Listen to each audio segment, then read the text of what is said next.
Heloisa Maria de Alencastro Souza was born in 2008 in Cuiabá, Central West Brazil.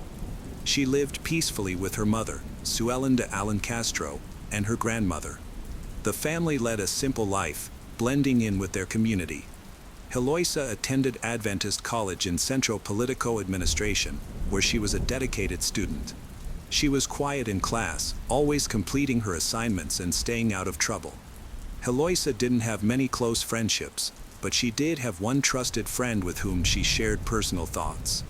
This friend later suggested that Heloisa displayed some traits of level 1 autism, although she was never officially diagnosed.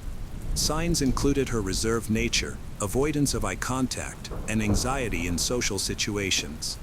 Despite this, Heloisa was warm and friendly with those she trusted. She had a deep passion for animals, aspired to become a veterinarian. She took her dreams seriously, researching veterinary programs from a young age. Her grandmother noted that she was responsible, helpful around the house, capable of cooking, cleaning, and caring for the family pet without needing constant supervision. She was an ordinary teenager focused on her future and goals, living a life that was steady, unassuming. Benedito Anunciaco de Santana was born in 1984 into a modest family and was the younger of 2 brothers. His older brother later became involved in a legal case related to a violent crime against his former partner. Their father was a laborer, while their mother stayed at home. The family lived in a suburb of Cuiabá. Neighbors noted that both boys were quiet from an early age and did not have a close relationship with their parents. As a teenager, Benedito began attending a local Catholic church and eventually started helping out during services. After finishing school, Benedito obtained an entry-level job at a local government agency. Through personal connections and a reputation for hard work, he gradually advanced in his career. At the time of these events, Benedito was the head of the Transportation Division at the Secretariat of Science, Technology, and Innovation in Mato Grosso. He earned a stable income, had access to a work vehicle, and was regarded as someone with a respectable social standing. In his daily life, Benedito often attended local events, expressed concerns about neighborhood problems, and suggested new initiatives. He stayed active in his church. On social media, he consistently shared religious posts, inspirational quotes, photos from events, and images of places of worship.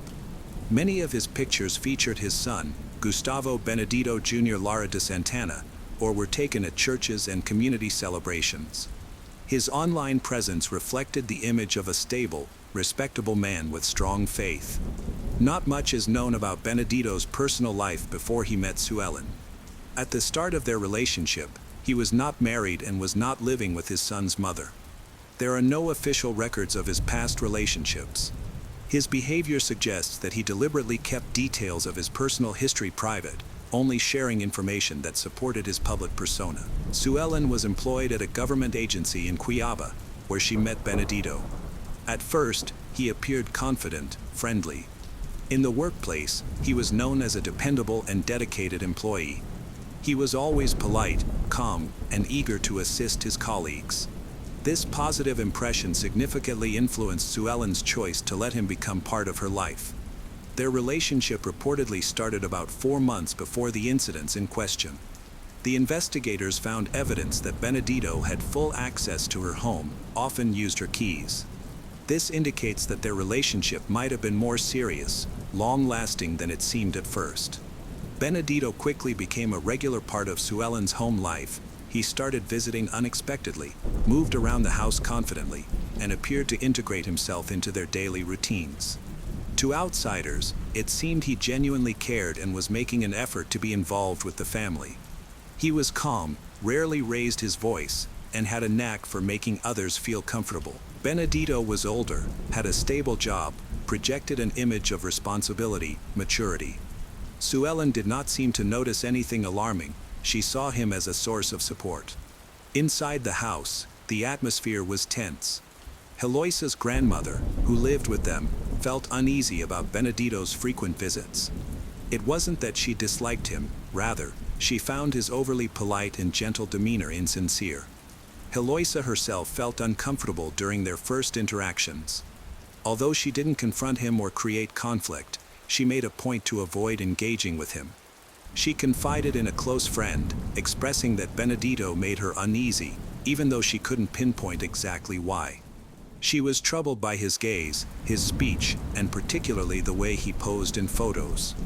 What concerned her the most were his social media posts, where he used hand gestures that reminded her of criminal symbols. She told her friend frankly that he appeared to have a shady background. Despite this, she chose not to share her concerns with her mother, possibly fearing she would be misunderstood. Heloisa's friend noted that Sue Ellen seemed either unaware of Heloisa's change in behavior or didn't consider it important. No one in the household questioned Benedito's past, his acquaintances, or his previous relationships. His behavior never raised any alarms. A seemingly decent person had gained Sue Ellen's trust without arousing suspicion. On Tuesday, April 22, 2025, at around 3 p.m., it was a typical weekday in Cuiabá. Sue Ellen and her mother were at work, leaving Heloisa home alone. She wasn't expecting any visitors, everything seemed calm. At that time, Benedito arrived at Sue Ellen's house in a government-issued Fiat Toro, which he used for his job at the Secretariat of Science and Technology. He had 3 teenagers with him, his son Gustavo and 2 others, aged 16 and 17. They had been instructed earlier and stayed hidden in the vehicle to avoid attracting attention from neighbors or security cameras. Their plan was to wait until there were no adults in the house.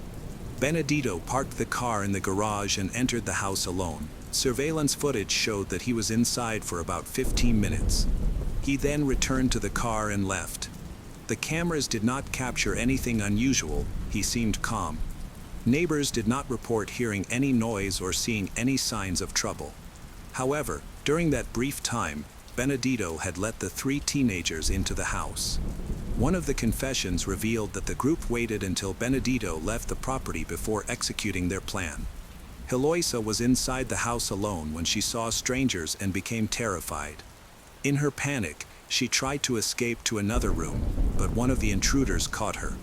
She was in shock, unable to scream or fight back. They tied her legs. Tragically, her life was taken in a room using a USB cable. At the time of the crime, Benedito was not in the house. He had reportedly left to take a work-related call. However, testimonies indicated he was aware of what was happening. Heloisa lost consciousness on the floor due to difficulty breathing.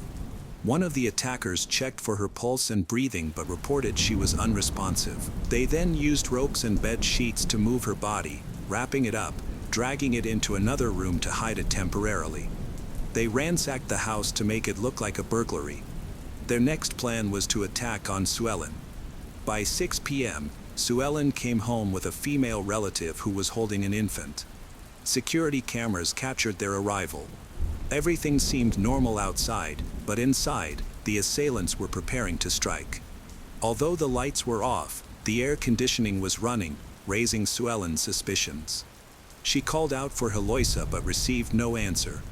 As they entered the house, the 3 teenagers attacked Sue Ellen, overpowering her, hitting her, tying her up, and dragging her further inside. The woman with the infant was not harmed. She was instructed to sit quietly against the wall with the baby, not to interfere, while the attackers showed no aggression towards them. Sue Ellen was initially confused about the situation.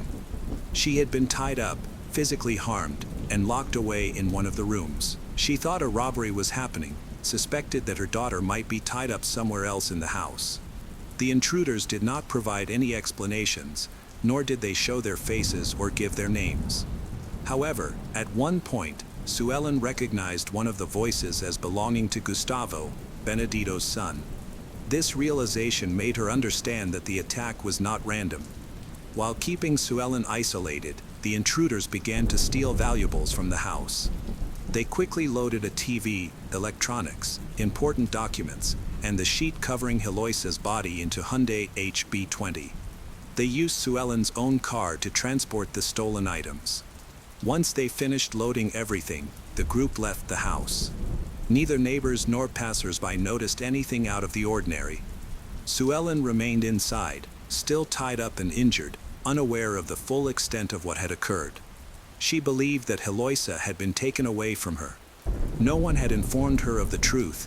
The crime was disguised as a robbery with an abduction. The scene was chaotic. Cabinets were forced open, the lights were off, and there was a mess everywhere. It resembled a typical break-in, but it had actually been meticulously planned. The perpetrators wanted it to look like a regular home invasion. Sue Ellen had no idea that the worst had already happened. Soon after the others left, Benedito returned to the house. He didn't go in immediately. Instead, he waited outside until he was certain everything was finished. Once inside, he found Sue Ellen bound and visibly shaken. She told him that a group of young men had broken in, attacked her, stolen items, and taken Heloisa with them. Benedito's reaction was exaggerated. He pretended to be surprised, anxious. He was merely acting as if it were the first time he heard the news. Benedito was the one who suggested taking Sue Ellen to the nearest urgent care clinic. He posted on social media with a photo of Heloisa, making an emotional appeal for assistance, stating that she was missing and he needed everyone's support. His actions were carefully planned to portray him as a distressed, worried stepfather seeking help. When they arrived at the hospital, Sue Ellen was brought in a wheelchair. Surveillance footage showed Benedito assisting her into the building, talking to medical staff, and staying close to her. He appeared to want to be seen, made no effort to avoid the cameras. Authorities quickly launched an investigation after receiving a report of an assault and possible abduction. While Sue Ellen was receiving medical treatment, police took her statement, began collecting evidence. The first action was to track her vehicle, a Hyundai HB20 registered to Sue Ellen. Surveillance systems monitored the car's route, capturing it traveling along Dubai Avenue and then toward the area between Ribeiro du Lipa and the highway leading to Guarujá. In that area, investigators found a white bundle made of bed sheets and evidence indicating the vehicle had stopped there. They also discovered an old concrete well in Ribeiro du Lipa, which is where the body had been hidden. The fire department was called to safely recover the remains. Forensic experts found that the lower legs had been bound, and there were marks around the neck suggesting restricted breathing. There were no clear signs of a physical struggle. A broken leg occurred, possibly from falling down the well. At this point, investigators started to focus on individuals close to the family. While reviewing surveillance footage, they noted Benedito's unusual behavior and his attempts to portray himself as a victim. Meanwhile, investigators began gathering information about Benedito's son, Gustavo. The first arrest happened quickly. A 17-year-old involved in the crime was found hiding in an apartment in a housing complex. He surrendered immediately, did not resist. During questioning, he provided a detailed account of the events, naming all those involved, including Gustavo, the second teenager, and Benedito, who he identified as the mastermind behind the plan. The teen explained how the group operated, where they hid, how tasks were divided, who created the plan, and how the crime was executed. With this information, investigators located Gustavo at his grandmother's house. Law enforcement arrested him without incident. Gustavo confirmed the details provided by the first team, did not deny his involvement, and shared that his father had instructed him to gather people, outline the plan, actively involved him in the attack. His statement clarified that Benedito had initiated the entire scheme, that Gustavo participated in hopes of gaining his father's approval. The next arrest was of a 16-year-old who was found hiding in a messy lot in Tropicalville. He admitted to being involved in the crime but shared limited details. However, by the time he was arrested, the investigation already had a clear understanding of the situation. The recovered items matched the locations identified by various suspects, but the most important evidence came from their consistent testimonies. These statements outlined how the crime was planned, who was responsible for each part, their actions at different stages, and the order in which they occurred. Technical evidence had already linked Benedito to the central role in the crime. Now it was reinforced by the direct confessions. Once all the individuals involved in the case were in custody, Benedito was brought in for questioning. Initially, he denied any involvement, claiming he was unaware of the crime, he equally shocked by what had occurred. His statements contradicted the confessions of the others. The investigators decided to set up a confrontation. The first meeting was between Benedito and a 17-year-old. When asked to speak, the teenager did not hesitate. He clearly stated that Benedito had given the instructions, taken them to the house, and left them to execute the plan. He identified Benedito as the mastermind, explained how he received specific directives. In his defense, Benedito labeled the teenager a liar, emotionally unstable. Benedito asserted that he would never allow harm to come to Heloisa and claimed he hardly knew the teenagers his son associated with. Things changed when Gustavo entered the room. He clearly stated that he had followed his father's commands. Investigators observed that this was when Benedito's story started to shift. He became vague, deflected blame, and avoided giving specifics. Later, Benedito provided a different account, saying that Sue Ellen had allegedly informed him that her daughter was exploring non-traditional personal identities and had supposedly asked him to remove any influence. He interpreted this as a prompt to take action. However, there was no evidence to support his claim. Heloisa's close friend told investigators that Heloisa had never shown romantic interest in anyone, shied away from personal topics, and had not pursued any relationships. Her family confirmed that she lived in a private world, showing no interest in intimacy or social connections. Benedito's attempt to blame Sue Ellen was viewed as a clear strategy to evade responsibility. Investigators found no evidence that Sue Ellen had any involvement in planning the crime. Benedito crafted a narrative to present himself as a victim, claiming he had misunderstood someone's words and hadn't given clear instructions. During psychological evaluations, investigators observed manipulative tendencies in his behavior. Benedito consistently influenced others while staying in the background, creating no direct links to his actions and controlling events from afar. Testimony from the teenagers made it clear that he was the key figure behind the actions, carefully avoiding direct involvement. He assigned roles, provided instructions, timed events, and maintained an external alibi. Additionally, it was revealed that in 2020, Benedito's biological brother was convicted of a violent crime against his ex-spouse.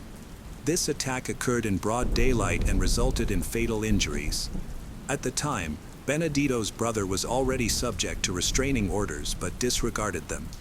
Although this was legally separate from Benedito's case, investigators noted a troubling history of aggressive behavior within the De Santana family. As the investigation progressed, Benedito's true nature came to light, revealing him as a manipulative and calculating individual. He not only got teenagers involved in a serious crime but also exploited his own son, believing Gustavo would stay silent. His behavior was cold and calculated, showing no remorse. Attempts to present an alternative story quickly fell apart. The testimonies of his accomplices, along with solid evidence, painted a clear picture against him. When confronted with undeniable facts during questioning, Benedito began to confess. He told investigators that just before the crime, he saw messages between Sue Ellen and her ex-partner, which he interpreted as a betrayal. He felt used and rejected, leading to a breaking point for him. He admitted that Heloisa annoyed him and recognized that she didn't accept him, always regarding him with suspicion. However, he denied harboring any personal hatred towards her, insisting he only wanted to restore balance in his relationship with her mother. This confession confirmed that the crime was premeditated rather than impulsive. It was not motivated by greed or fear of being caught. Instead, it stemmed from a personal desire for revenge, aiming to emotionally break someone and establish control, all while maintaining the facade of a respectable individual. The interrogation revealed that the physical aggression towards Sue Ellen was also planned, intended to incapacitate her, undermine her will, and create a false narrative of a robbery. Benedito aimed to manipulate Sue Ellen's condition and emotional shock to present himself as a concerned bystander and divert suspicion from himself. After the initial investigation, prosecutors confirmed that the case would be treated as a premeditated crime with aggravating factors. The presence of minors, the use of deceit, pre-planning, a government vehicle, and the false staging of an abduction all bolstered the prosecution's argument. Benedito Annunciaco de Santana was identified as the main suspect. He was arrested, suspended from his public position, and subsequently fired. By the time the investigation began, all suspects were in custody. The teenagers were moved to appropriate facilities, while Gustavo, who had just turned 18, was waiting for legal proceedings to take place in adult criminal court. The public's response was immediate and strong. The crime against the young girl, involving her stepfather, caused widespread outrage. Local media extensively covered the case. Central to the public's concern was the issue of trust. How could someone who seemed decent be capable of planning such a crime against his partner's daughter? Sue Ellen learned about her daughter's death while being treated by medical staff. After the assault, she had been taken to the nearest urgent care facility for help. At first, Sue Ellen thought her daughter had been kidnapped and held on to hope that she would be found alive. However, as the investigation continued and the body was discovered in a well, the police revealed the tragic truth. Sue Ellen reacted with intense grief and despair. Witnesses reported that Sue Ellen went into a state of hysteria, requiring sedation. Hospital staff recalled her screaming that she didn't feel alive, that everything was over, and that she somehow felt responsible. Later, while giving her testimony, Sue Ellen admitted she blamed herself for what happened. She realized she failed to recognize the true character of the man she had welcomed into her life. Benedito had seemed trustworthy, kind, and attentive. Only Eloisa had been wary of him from the start, but Sue Ellen dismissed her concerns as typical teenage defiance. Sue Ellen survived, but she was deeply affected by her experience, resulting in a loss that could never be reversed. The case is being investigated as murder, armed robbery, and child abuse. Eloisa's memory lived on, touching the lives of people beyond just her family. The school she attended released an official statement offering condolences and remembering her aspiration to become a veterinarian. Her relatives urged the public to be more careful about whom they invite into their homes, particularly regarding the safety of their loved ones. Although this family's story ended in tragedy, it served as a strong reminder that danger can often appear in the guise of kindness, and that the justice system's role extends beyond punishment to include prevention. Surveillance technology, law enforcement, and the analysis of digital evidence were essential in solving the case. However, the most crucial factor was our focus on the small details, those initial signs that indicated something was wrong. On October 19, 2021, a cool autumn day in Wood Street, Kettering, a peaceful market town in Northamptonshire. Wood Street, with its simple homes and ghost houses, was alive with the usual sounds of everyday life, neighbors chatting, cars passing by, children returning home from school. But just after noon, that tranquility was shattered. Marta Kmieleka, a 31-year-old woman whose life was cut short, leaving her community in turmoil and her family forever altered. Northamptonshire police received a call expressing concern for a person's welfare at a residence on Wood Street. A family member had not heard from their loved one for several days and sensed that something was wrong. Officers arrived expecting to conduct a routine welfare check. They forced their way into a rented room and discovered a scene that initiated one of the town's most disturbing crime investigations. Marta was dead. The small, cluttered room was filled with secrets that would take months to uncover. What happened here? The police cordoned off the street, and neighbors watched in shock as forensic teams arrived. Residents from nearby told reporters they had never witnessed anything like this in Kettering. A neighbor expressed his disbelief. Wood Street was meant to be a safe place where nothing significant ever occurred. To reconstruct the timeline of Marta's last hours, investigators analyzed surveillance footage, which became a key piece of evidence. Detectives focused on a crucial time, the night of October 15th, just 4 days before Marta's body was discovered. So, who was she? Marta was a lively, kind, and independent woman who greatly impacted those around her. Marta grew up in Bydgoszcz, a vibrant city in northern Poland known for its charming riverside and close-knit communities. Her family considered her full of life, always smiling, and eager to help. Marta had a special ability to make people feel valued, whether she was assisting a neighbor with groceries or enjoying long conversations with friends over coffee. Her brother and sister-in-law, who later spoke at her inquest, described her as the glue of their family, someone who was always ready to help without needing to be asked. In Poland, Marta had a strong relationship with her parents, especially her father. Friends referred to her as a daddy's girl, not because she was spoiled, but because of the close and unwavering bond they had. She would call her father just to share her day. He listened with pride as he watched her grow into a confident woman. Marta also loved her brother's children and took her aunt duty seriously. She would spoil them with small gifts, play with them, or simply listen to their stories. Her family said she had a natural warmth that made everyone feel valued. At around 25 years old, Marta met Powell Kmialecki, who was a few years her senior. Powell was charming, confident, and had a passion for cars, particularly BMWs, which he loved to showcase. Powell was drawn to her lively personality. Their friends noted that they seemed like an ideal couple. Marta's outgoing nature balanced Powell's more reserved demeanor. They bonded over common interests like music, weekend trips, and dreams of a life outside of Poland. For Marta, who was always eager to explore and ambitious, Powell appeared to be a partner who shared her aspirations for new adventures. Their relationship progressed quickly. After dating for a couple of years, they were ready to move forward. On July 29, 2016, Marta and Powell married in a small, joyful ceremony in Bydgoszcz.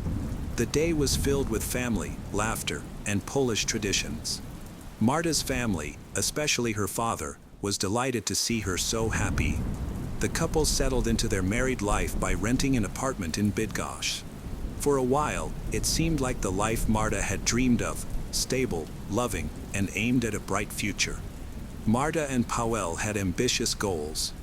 They sought more than what Bydgoszcz could provide. They wanted opportunities for personal growth, better earnings, and a chance to immerse themselves in a new culture. In 2017, they decided to take a significant step. They moved to England. They chose Kettering, a small town in Northamptonshire, partly because Marta's brother and his family already lived there. This move was a big leap for them. They packed their belongings, said farewells to their families, and arrived in the UK with optimism. Kettering, with its peaceful streets and supportive Polish community, felt like the perfect place for a fresh start. They rented a home together, explored their new surroundings, began building a new life. They enjoyed their time in Kettering by going for walks and visiting local cafes and bars. Initially, the move seemed to deepen their relationship. Marta embraced her new life in Kettering, finding a job and making friends, while Powell also adapted to his work. They often hosted dinners for Marta's brother and his children, with Marta happily playing the role of an aunt by bringing games and treats. Social media posts from that period captured their joy, showcasing them smiling with each other and sharing captions about their new adventures. Beneath the seemingly perfect moments, problems were emerging. Powell, who had always been somewhat possessive, began to show a controlling behavior that Marta hadn't fully recognized back in Poland. He started questioning her whereabouts, the people she spent time with, and why she was making new friends. Marta, who valued her independence, struggled with being monitored. She wanted to live freely, not just exist under Powell's watch. As time passed, Powell's jealousy intensified. He was no longer just protective, he had become obsessive. While Marta was flourishing and expanding her social network within Kettering's Polish community, Powell couldn't cope. He bombarded her with texts to find out her plans and would often show up unexpectedly where she was with friends. Those around her noticed that she didn't seem like herself anymore. Her usual vibrancy had faded. While Marta shrugged it off, saying Powell was just stressed or adjusting to life in England, her close friends could see the underlying tension. Though Marta always wore a smile, her family later revealed that she had spoken to them about Powell's behavior, hinting at arguments that left her feeling trapped. The tension between Powell and Marta escalated from emotional to physical abuse.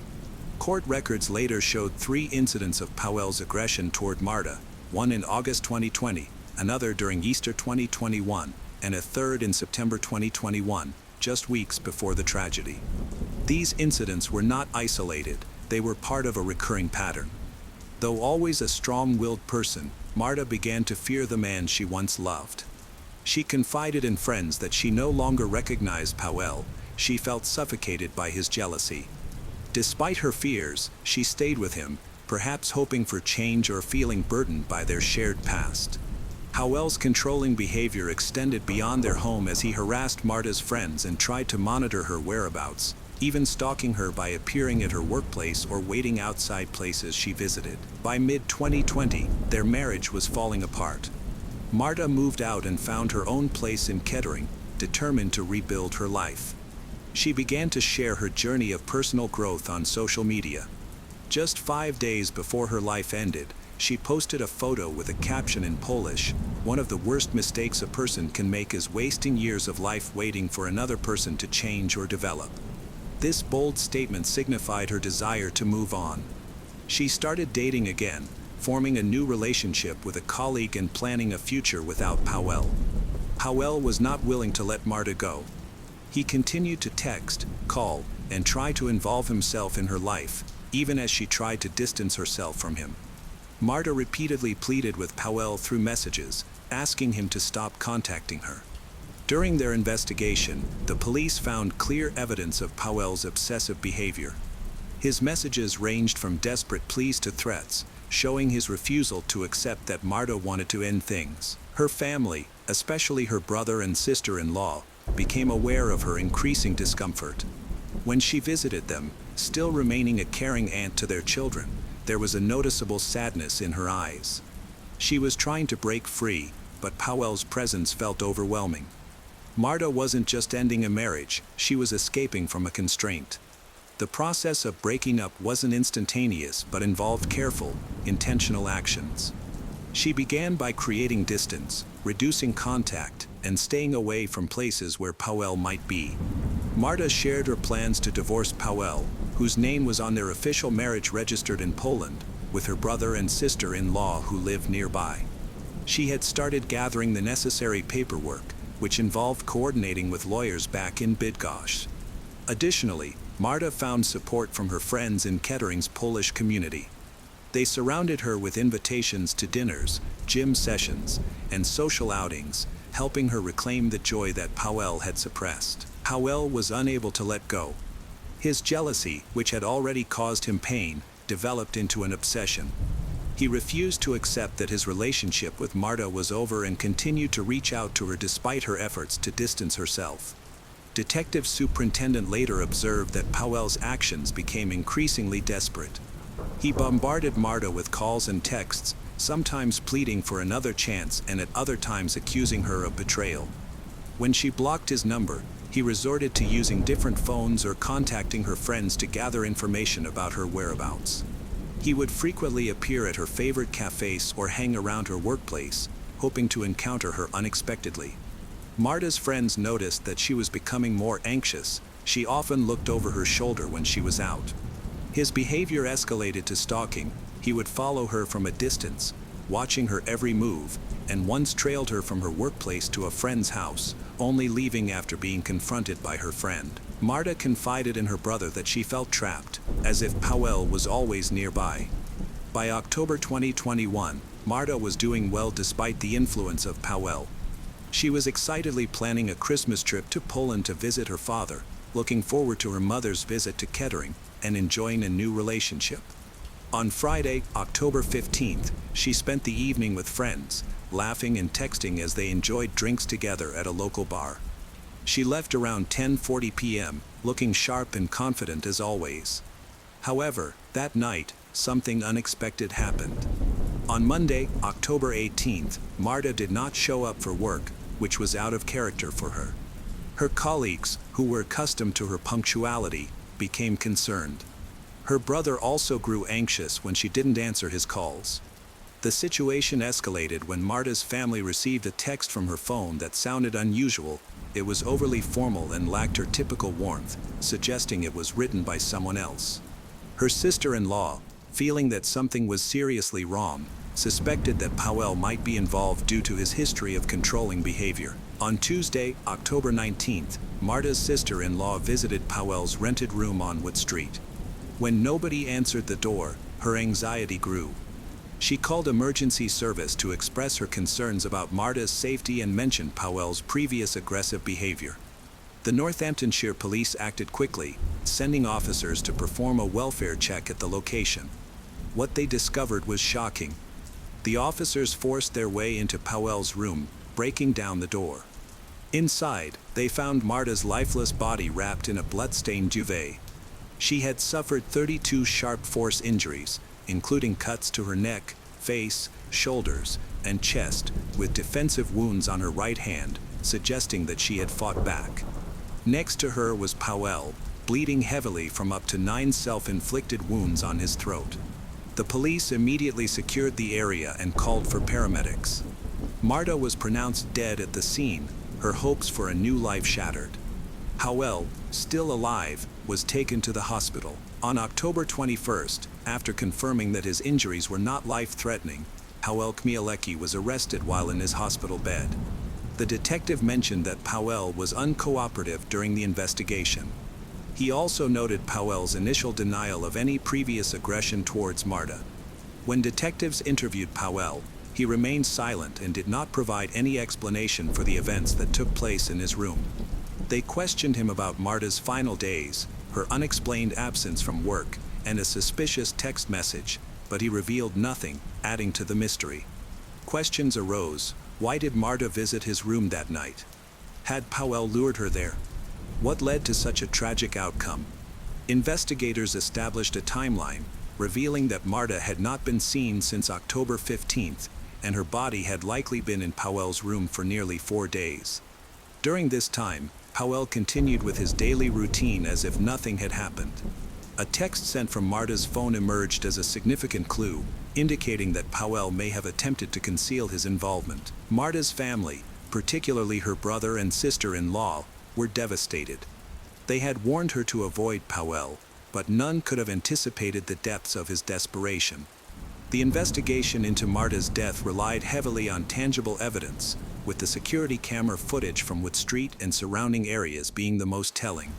Northamptonshire police thoroughly searched CCTV and Ring doorbell recordings, which provided a disturbing glimpse into Marta's final moments. On Friday, October 15, 2021, Marta spent the evening at her friend's house on Woodland Court, enjoying herself and having a good time.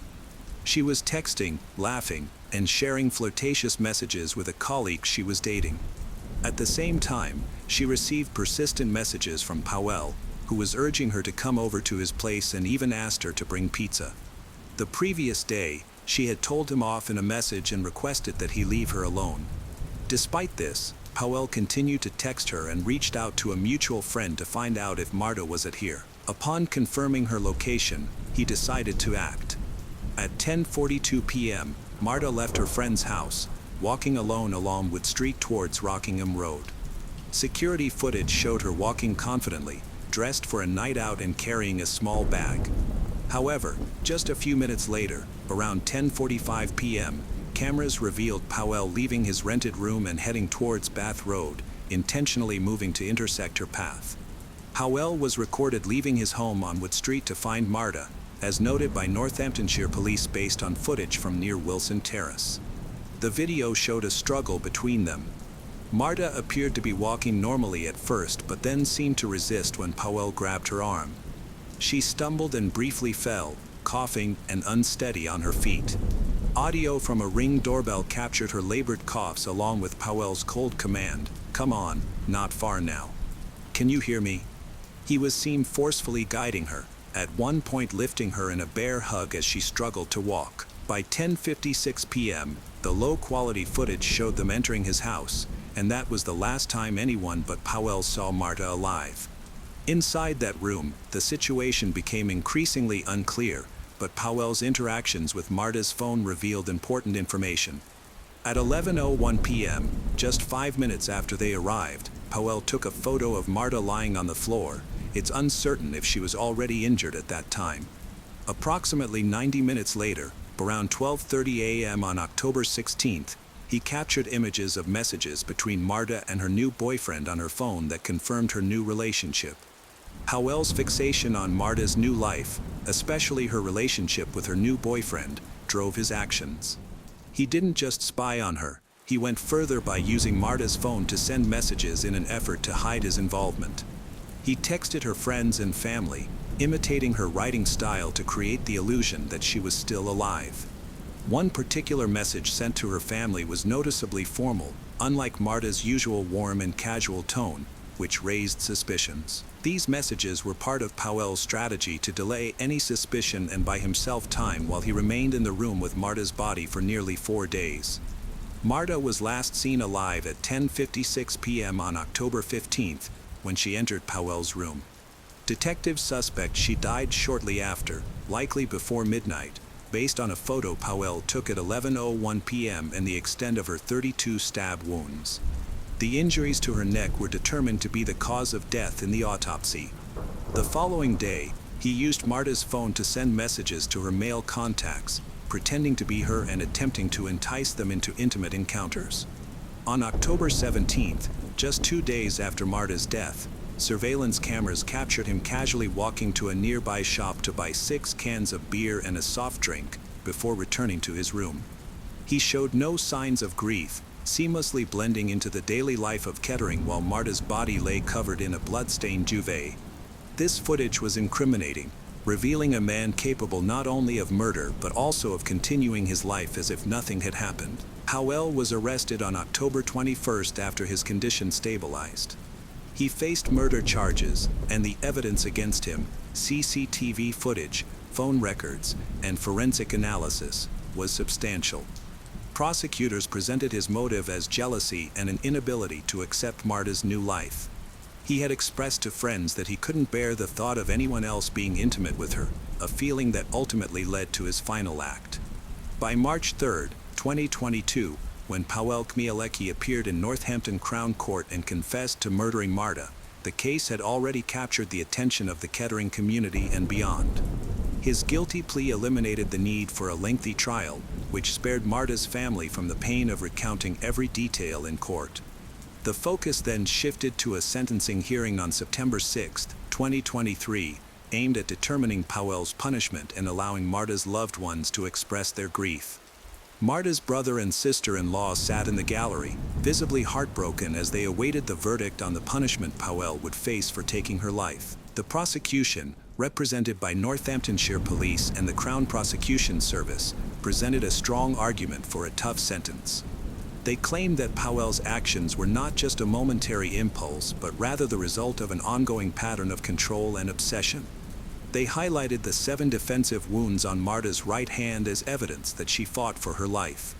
The prosecution also referenced Powell's history of domestic abuse, mentioning incidents from August 2020, Easter 2021, and September 2021 to illustrate his increasing aggression.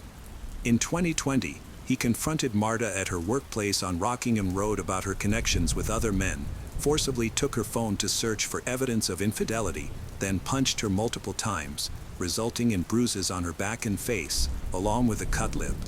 Although the police were contacted and Marta initially gave a statement, she later retracted it. Powell offered an apology to his wife through a community resolution process. Marta left him in September that year, but the harassment persisted with continued phone calls and messages. In Easter 2021, he became aggressive during a family party, pushing her. 3 months before her death, he found Marta at the pub, grabbed her arm, and threatened her. The next month, he was reported for harassment. Marta lived in constant fear, telling friends that she was afraid Powell might kill her. Despite her efforts to escape, like moving out, planning to divorce him in Poland, and pleading with him to leave her alone, he continued to stalk and manipulate her, even sending deceptive texts from her phone to avoid raising suspicion. The prosecution highlighted Powell's lack of remorse, noting that he remained with Marta's body for almost 4 days. Powell initially denied his history of abuse while attempting to manipulate the court proceedings. They urged for a life sentence with a lengthy minimum term, arguing that Powell's actions deserved no mercy. On the other hand, Powell's defense team had limited options due to his guilty plea and the strong evidence against him. With the help of an interpreter, they acknowledged the seriousness of his crime but requested a shorter minimum term. They claimed that Powell's actions were impulsive, driven by emotional distress from his divorce and Marta's new relationship. The defense argued that he was deeply affected by the breakup, citing his self-inflicted wounds as signs of remorse or mental anguish. They contended that, although the attack was horrific, it was not premeditated and that Powell's guilty plea had spared the family from a trial. However, these arguments were weak compared to the prosecution's evidence of Powell's calculated stalking and the brutality of the attack. On September 6, 2023, Judge Herbert announced the verdict. Powell Kmielewski was sentenced to life in prison, with a minimum term of 18 years and 4 months. The judge directly addressed Powell, stating, "It was a prolonged and violent attack driven entirely by anger and jealousy." He stressed Marta's fear, noting, "The evidence clearly shows that Marta did not feel safe with you and feared you might kill her." The judge cautioned that Powell might never be released, as his eligibility for parole would be based on the parole board's evaluation of his risk to the public. This means that at 40 years old, Powell would be at least 58 before he could apply for parole, reflecting the serious nature of his crime. Marta's family felt the deep impact of the case.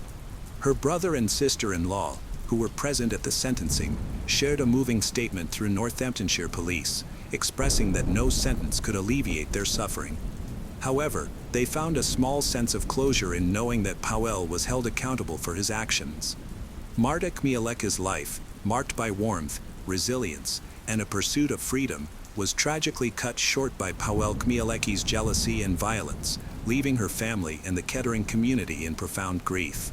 The sentencing of Powell to life imprisonment with a minimum of 18 years and 4 months brought a measure of justice, though it could never fill the void left by Marta's absence. Her story serves as a stark reminder of the devastating consequences of domestic abuse and the strength of those who fight for their independence, ensuring her memory endures as a call for awareness and change. The case of Rowan Ford. Rowan Ford was born on April 11, 1998, in San Diego, California. Her parents divorced when she was young, and her mother, Colleen, moved with her to a small town called Stella in Missouri. Later, her mom met a man named David, and they got married. Colleen had several children from a previous marriage, and soon after their wedding, she and David had a daughter together. Altogether, Rowan had 2 sisters and 2 brothers, and they shared a very close bond. She spent a lot of time outdoors, riding her bike around town, enjoying swimming, and indulging in her passion for drawing. She also liked going to Sunday school at the local church, where she always volunteered to help other kids who had some issues with their tasks. In November 2007, when Rowan was 9 years old, she was in the 4th grade at the local elementary school. Her mom worked the night shift at a store, while her stepdad spent most of the day on the farm, which made Rowan often fend for herself, making her very independent. On November 2nd, she stayed home alone as usual. Her mom went to work, and her stepdad hadn't returned from the farm yet. The next morning, around 9 a.m., Colleen came home from her night shift and checked Rowan's room, but her daughter wasn't there. She asked her husband where her daughter was, and he said she had asked him if she could have a sleepover at a friend's house, and he had let her go. He didn't even ask the friend's name because their town was very small, and he wasn't worried about anything happening to her. But Colleen started to worry and decided to check with all of Rowan's friends. Since there were only a few streets in their town, it didn't take long, but none of them had seen her, and she hadn't stayed over at any of their houses, which made her mother even more concerned. Colleen searched the whole town but couldn't find her daughter. She went back home and told her husband that Rowan was nowhere to be found. She asked him to call the police and report her missing, but he reassured her that everything was fine and that she would come home soon. After waiting for several more hours with no sign of Rowan, Colleen took matters into her own hands and dialed 911 herself. The local sheriff immediately organized a search operation. He went to their house to speak with David, and as he was the last person to see Rowan before she disappeared, David said that on that evening, while he was working on the farm with his colleague Christopher, their mutual friend Nathan came by. They all decided to go to David's place to have some drinks and play pool. They stopped by the store, bought some alcohol, and went to David's house, where they spent several hours. Later in the night, Christopher asked Nathan to drive him home to the neighboring town, where his trailer was. They persuaded David to join them to continue the fun. Before leaving the house, he checked on Rowan in her room, seeing that she was asleep. David left with his friends, and they stopped by the store again to grab more alcohol and headed to Christopher's trailer, where they continued drinking for about an hour. After that, David decided to head home and asked Nathan to give him a ride. Nathan agreed but chose to take back roads instead of the main highway. By that time Nathan was quite drunk and didn't want to risk encountering the police. Nathan dropped David off and drove home. David went straight to bed. Soon after, he was awakened by Rowan, who asked if she could sleep over at a friend's house. Without much thought, he agreed and fell back asleep. Police approached this story with some skepticism. What puzzled them most was the fact that a 9-year-old girl decided to go to her friend's house in the middle of the night, and her stepfather let her go without even asking which friend she was talking about. The sheriff considered that David might be hiding something or directly involved in Rowan's disappearance, but he had no evidence to support this theory. Police searched the town and its surroundings until late at night. Local residents immediately joined the search, as they all knew Rowan's family and wanted to help. The population of Stella was only about 150 people, so news of her disappearance spread throughout the county. People were used to being able to let their children play outside without a worry, as nothing ever happened in such a quiet place. But now that Rowan vanished without a trace, and the police were unable to find her for a whole day, the residents of Stella were in a state of panic. The search for Rowan yielded no results on the first day. However, the investigation progressed on November 4th when the police spoke with Christopher in a neighboring town. He corroborated David's account, but revealed that David had not contacted him to inform him of Rowan's disappearance. Christopher stated he had not spoken with Rowan or her friends since that evening. Despite an expanded search with more volunteers, the police failed to find Rowan or any clues about her disappearance. The following day, the FBI joined the investigation while the local police continued searching the town and surrounding areas. As a result of growing skepticism towards David's account, detectives started focusing on a potential abduction. They spoke with all of Rowan's friends and verified that none of them had seen her on the night she went missing. As investigators questioned David, his account raised even more suspicions. David's details were inconsistent and contradictory. He altered the timeline of his whereabouts that night on multiple occasions. Additionally, David speculates that it is possible that Rowan left without his permission, which makes his story even more suspicious. During their investigation, FBI agents found out that David had borrowed his mother's car on the night of Rowan's disappearance, a detail he initially left out when questioned by the police. This new information led the authorities to seize both his mother's car and his own pickup truck for forensic examination. But unfortunately, no evidence was discovered. As part of the investigation, detectives wanted to speak with Christopher and Nathan again, since both had been with David that evening. Christopher was invited to the police station for further questioning, where he recounted the same story as before. He also agreed to take a polygraph test, which showed no signs of dishonesty. After leaving the police station and returning to work, Christopher noticed Sheriff Clark's car and signaled for him to stop. As the sheriff of Whitten, where Christopher lived, Clark had known him since childhood. Sheriff Clark was close friends with Christopher's foster parents and was someone Christopher had always looked up to and sought advice from in times of need. Sheriff Clark met with Christopher to discuss Rowan's disappearance. Although familiar with the case, Clark hadn't been directly involved since the investigation was led by the Stella Department. During their conversation, Clark noticed that Christopher was acting strangely, which led him to suspect that Christopher might be hiding something. Given the gravity of the situation and Rowan's uncertain fate, Clark shared his concerns with the FBI. His call prompted investigators to consider the possibility that Christopher might be withholding crucial information that could link Rowan's stepfather to her disappearance. They wondered if Christopher's actions were directed by Rowan's stepfather to lie, and whether Christopher feared being seen as an accomplice if he told the truth. Sheriff Clark told the FBI agents that he had a close relationship with Christopher and offered to help persuade him to cooperate. That evening, Christopher visited Colleen's house to ask about the search progress. FBI agents also arrived to speak with Colleen again and saw Christopher there. They asked him questions, and he repeated his previous account. However, Christopher then mentioned for the first time that he didn't rule out David's possible involvement in Rowan's disappearance. He expressed his willingness to help uncover the truth, even if it was terrible, and suggested wearing a wire to talk to David and try to get him to confess. The detectives decided against this approach. Instead, they asked Christopher to suggest locations where David might have hidden Rowan's body. Christopher provided several locations, which the police searched the next morning. Meanwhile, FBI agents questioned David again, but he continued to deny any involvement. Detectives searched Christopher's home for leads, but the search yielded no results.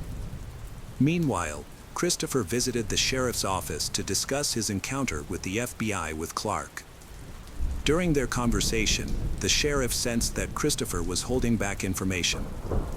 After their meeting, Clark reached out to the detectives again, suggesting that Christopher might be withholding crucial information that helped prove David's involvement in the case. The FBI agents asked the sheriff to persuade Christopher to open up, as he had been in regular contact with Clark to discuss the case. It seemed that Christopher wanted to share important details but was hesitant to do so for unknown reasons. The following day, November 7th, the police asked Christopher to return to the station. They requested his permission to search a safe located in David's house, where Christopher had been living temporarily and still had some belongings. Christopher agreed to the search and also allowed the police to search his trailer and car. Additionally, Christopher voluntarily provided a DNA sample and agreed to answer the detectives' questions again. During the questioning, he was asked to confirm David's story, but this time, Christopher revealed that his friend's account was not entirely accurate. The investigators then pressed him to disclose what really happened that evening. Christopher became agitated when the police treated him like a suspect in Rowan's disappearance. He refused to continue the conversation and left the station after warning the detectives that he might hire a lawyer. Later that evening, Christopher met with Sheriff Clark to express his concerns about the detectives' behavior. Clark acknowledged Christopher's right to remain silent but explained that the police were doing everything possible to find Rowan. Christopher stated that he would no longer cooperate with the detectives and would only speak with Clark if he had any further information to share. Clark continued to encourage Christopher to open up, and eventually, Christopher broke down in tears, claiming that he loved Rowan and would never harm her. During his time living with the David family, Christopher formed a close bond with Rowan and the other children. They grew to treat him like one of their own, even affectionately referring to him as Uncle Christopher. Sheriff Clark realized that Christopher was on the verge of revealing crucial information, but just as he was about to open up, a visitor arrived at the police station, briefly distracting Clark and causing Christopher to leave. Sheriff Clark reached out to the FBI, updating them on his conversation with Christopher. Clark explained that Christopher was almost ready to disclose what he knew, but warned that pressuring him too hard could lead to him becoming defensive and seeking the help of a lawyer. Clark recommended giving Christopher time to reflect, and the detectives agreed. The search for Rowan continued the following day but yielded no results. However, a new clue came on November 9th, exactly 1 week after her disappearance. Search teams converged on a remote area near the town of Powell, about 10 miles from Stella, and made a significant discovery in the fields and woods, a large pit in the ground. When authorities searched the area, they found Rowan's body hidden under leaves and debris. She was not wearing any clothing from the waist down except for a pair of stockings. A medical examination revealed signs of strangulation and evidence of a sexual assault. After the discovery, FBI agents reached out to Sheriff Clark, asking him to speak with Christopher again, hoping Christopher would now be more forthcoming.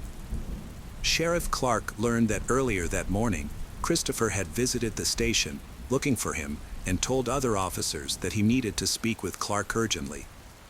Sheriff Clark then began searching for Christopher, checking all his usual locations, but he was nowhere to be found. This continued until Christopher contacted Sheriff Clark himself, sounding distressed and asking if he was being followed. Christopher explained that after hearing about Rowan's body, he had driven around town to clear his head and noticed a gray car following him. Sheriff Clark assures Christopher that he knows nothing about the surveillance and suggests they meet in person. When they met, Christopher appeared nervous and expressed concerns for his safety. He feared that with Rowan's body found, he might be accused of murder and that someone might seek revenge against him.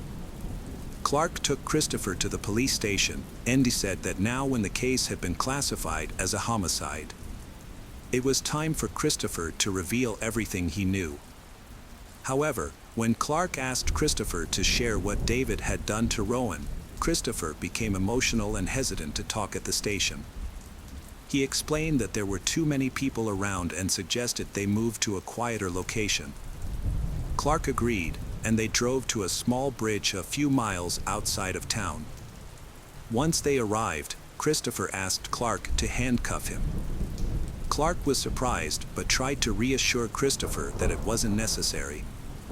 Christopher insists that what he is about to say will change everything and that Clark will then have to arrest him. Christopher then began recounting the events of that night. He told Clark that he, Nathan, and David had gone to his trailer to continue drinking. Later, his friends decided it was time to head home. Nathan gave David a ride, and they chose to take back roads to avoid the police. Christopher had shocked Clark that he had intended to sexually assault Rowan. To carry out his plan, Christopher took advantage of the time when his friends were busy taking a detour through the field. He drove straight to David's house via the main highway. Under the cover of darkness, he slipped into Rowan's room, picked her up, and quietly transported her to his vehicle, carefully avoiding detection as she slept. When they reached his trailer, he sexually assaulted Rowan. This was interrupted when Rowan regained consciousness and tried her best to free herself, but to no avail. During the crime, Christopher took precautions to avoid recognition, deliberately choosing to keep the lights off and maintain his silence. He originally planned to return Rowan to her home under the guise of innocence, but under the illumination of a bright moon, Rowan finally laid eyes on Christopher as he transported her from the trailer. He grabbed a rope, resorted to force to resolve his predicament, and took Rowan's life with his bare hands. He frantically thought of ways to cover up his crime. He got in his car and began driving around the county, pondering methods of disposing of the body. He then remembered a large pit near a neighboring town and headed in that direction. When he arrived, he dumped Rowan's body in the hole and attempted to cover it with tree branches. Returning to the trailer, Christopher discovered traces of Rowan's blood on his clothes and mattress. He also realized he needed to dispose of her pants, underwear, and the rope used to kill her. He gathered these items and placed them in a large barrel, intending to burn them. However, he quickly reconsidered, realizing that a large fire would likely attract unwanted attention. Instead, Christopher dragged the barrel into a shed, closed the door, and started the fire inside. This revelation shocked Clark, who had previously suspected David of committing the crime and believed Christopher was withholding information. It was difficult for Clark to accept that a man he had known for nearly 20 years, a man with 3 young children of his own, was capable of such brutality. Although Christopher appears to be a good-natured man, his true nature is much more worrying. After finishing his story, Christopher willingly went to the police station with Clark. Once there, Christopher repeated his confession to the FBI agents and was subsequently arrested for murder. He also gave the authorities permission to search his trailer and car. As he concluded his confession, Christopher expressed regret over his actions and stated that he had cried uncontrollably the following day. The detectives then informed David about Christopher's confession. Given David's suspicious behavior and inconsistent statements, they suspected he might be covering for his friend. However, during interrogation, David revealed a shocking new testimony. David claimed that when he found Rowan missing from her room, he suspected Christopher might have taken her. He took his mother's car and drove to Christopher's trailer. He found Rowan lying on the bed. Christopher leaned towards her. Instead of rescuing Rowan, David joined in and also sexually assaulted her. He then helped Christopher kill her and dispose of her body. David reported that during that traumatic incident, his brain went into shock, and he had no memory of the night for several days. The detectives, surprised by this new information, re-questioned Christopher to verify David's claim. However, Christopher maintained that David was not involved and that incident unfolded as he had initially described. The inconsistencies puzzled the detectives, but Christopher's account still matched incident that had occurred. Medical examination revealed that the victim was strangled with a thin rope, a detail that only the killer would be aware of.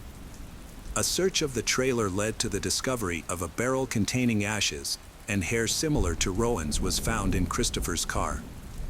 Although investigators were still uncertain about the truthfulness of each man's account, both David and Christopher made incriminating statements.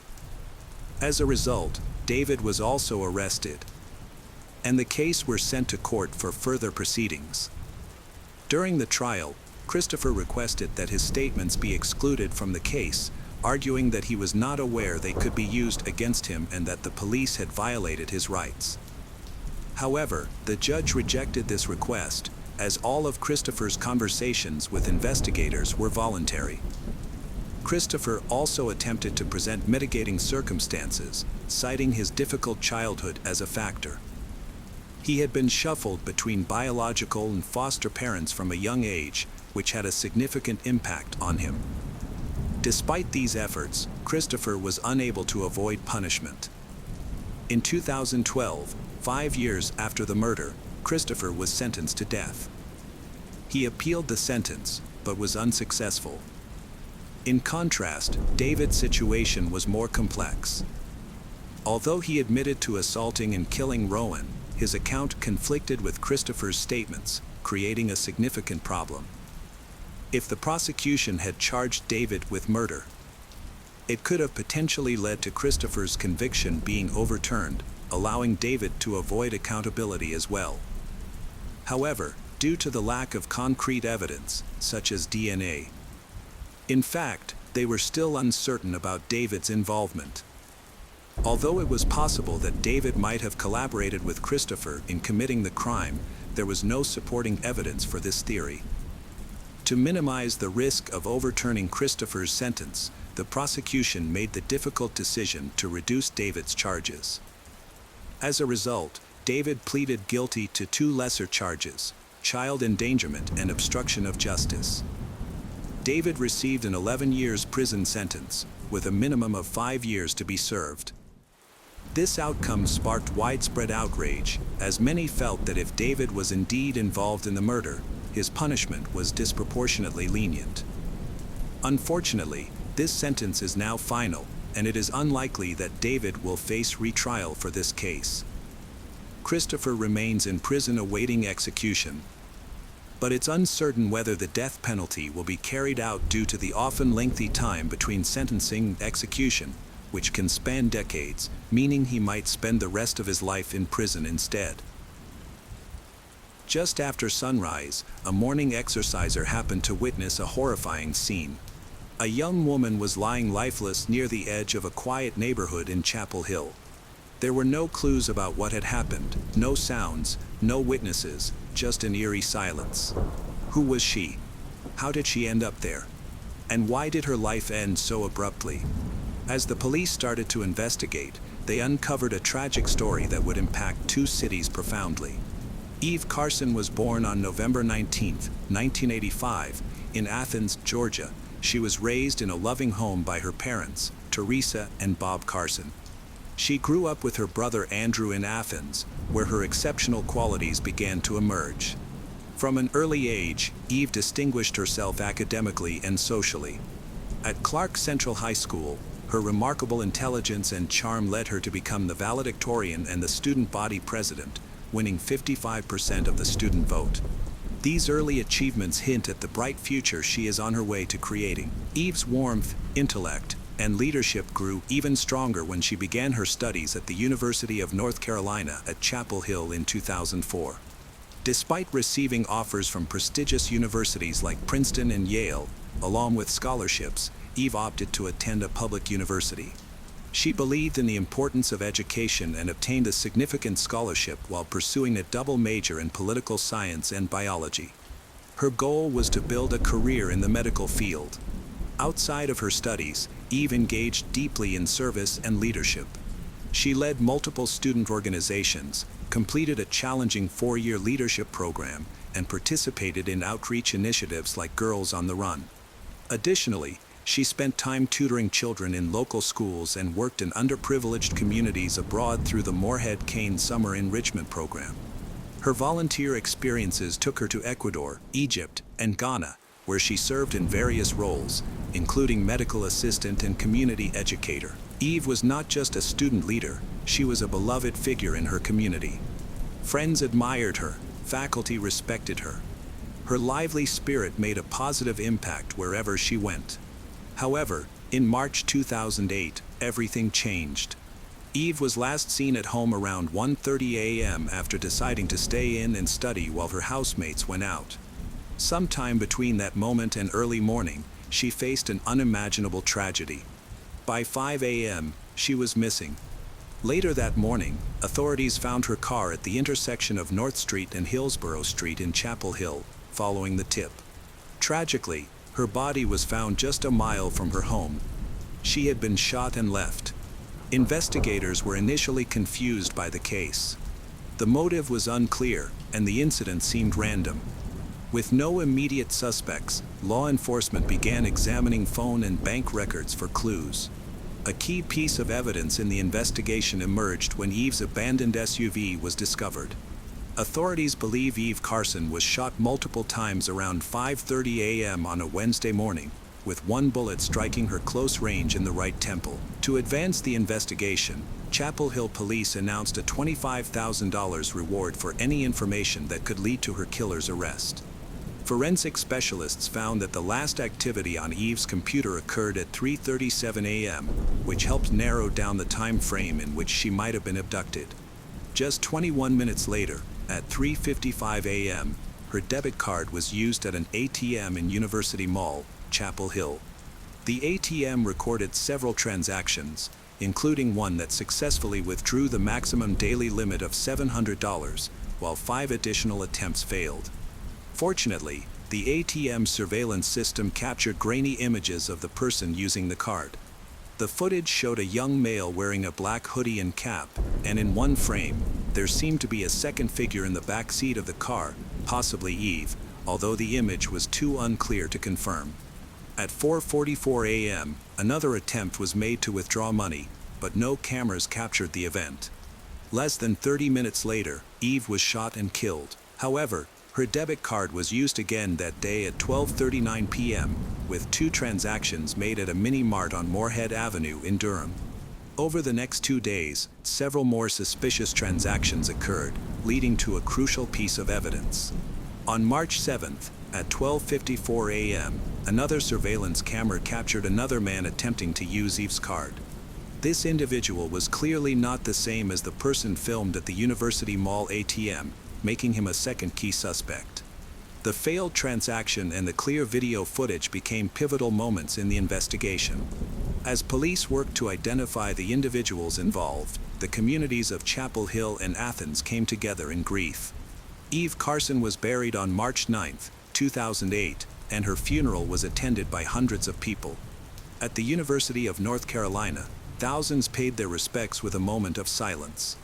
Initially, the investigation progressed slowly, despite having several images of the suspects.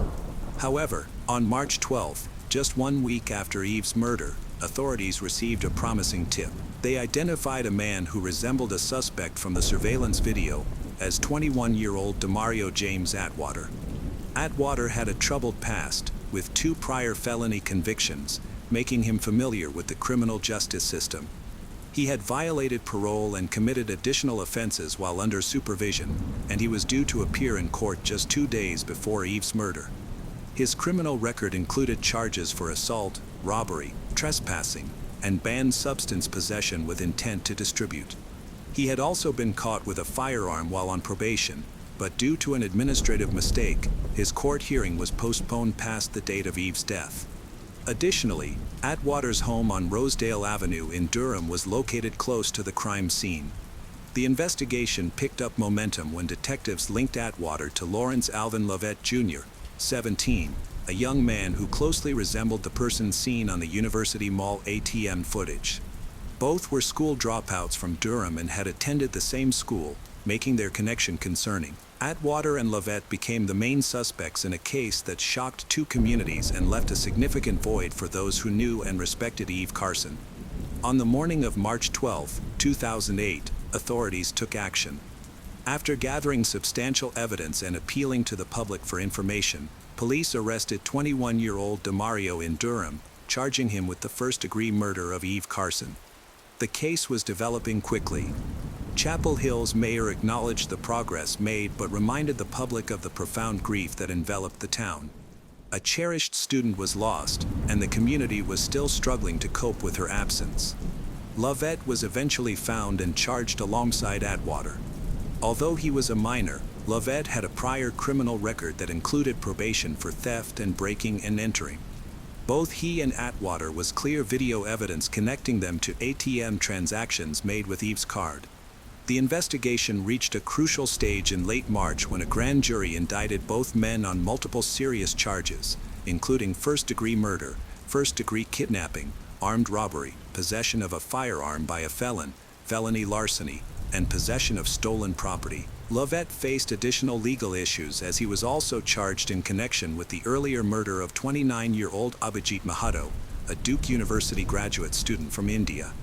Mahato had been kidnapped from his home on January 18, 2008, just weeks before Eve's death. He was forced to withdraw cash from an ATM and was later shot while returning home. There were many similarities between this case and Eve's, but the evidence linking Lovett to Mahato's murder was not strong enough, leading to his acquittal. Abhijit Mahato's murder remains unsolved to this day. The legal proceedings in Eve Carson's case have started in earnest. Prosecutors decided to try Atwater and Lovett separately. Atwater, being an adult, faced the possibility of the death penalty, while Lovett, due to his age at the time of the crime, could not receive that sentence. The prosecution began to piece together a disturbing account of events that took place in the early hours of March 5, 2008, a crime driven by greed and chance. Around 1:30 a.m., Eve remained at home to study while her roommates went out. Atwater and Lovett then saw Carson walking toward her car. They stormed into Carson's car with Lovett in the driver's seat and Atwater in the back seat. They forced she into the back seat, where Atwater held her hostage at gunpoint. Investigators concluded that the two were looking for an easy target. Both had been released on bond, were low on money, and had no prior connection to Eve. She was just a stranger they happened to encounter. This marked the start of a tragic series of events that would lead to a brutal and senseless murder. Digital records show that Eve Carson's computer was last active at 3:37 a.m. on March 5, 2008. Shortly after, her life took a tragic turn when she was kidnapped by Atwater and Lovett. They put her in the back seat of her own SUV and drove to several ATMs to withdraw cash. Surveillance cameras captured them at an ATM. Their second attempt at 4:44 a.m. at Mall failed because they had already reached Eve's daily withdrawal limit. Lovett told a friend that throughout the ordeal, Carson tried to reason with her captors, telling them that they did not have to do what they were doing. She also begged for her life, telling them that they could take whatever they wanted and that they did not have to kill her. However, Lovett and Atwater decided to kill Carson because she had seen their faces. They took her to a wooded area about a mile from UNC to commit the murder. Carson had been shot 5 times. She was first attacked in the right shoulder, right upper arm, right buttock, right cheek with a .25 caliber pistol. Blood found in Carson's lungs during an autopsy showed that she was still alive and breathing after being attacked with the pistol. The fifth and fatal shot she received was from a sawed-off 12-gauge shotgun. It went through her right hand, suggesting she was trying to shield herself, into her right temple and brain. According to a forensic psychologist and crime analyst, the way Carson was shot showed a complete lack of respect for others. After his arrest, Demario James Atwater confessed to his involvement in the crime. He confirmed that he was captured on the ATM footage and identified Lovett as his accomplice. To avoid going to trial, Atwater pleaded guilty to all federal charges and directly apologized to Eve's parents during sentencing. On September 23, 2010, he was sentenced to life in prison plus 30 years, thus escaping the death penalty. In contrast, Lovett decided to fight the charges against him.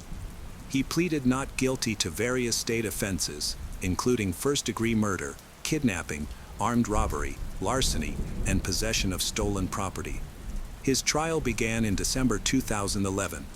After 2 weeks, the jury found him guilty on all counts, and he was sentenced to life in prison without the possibility of parole.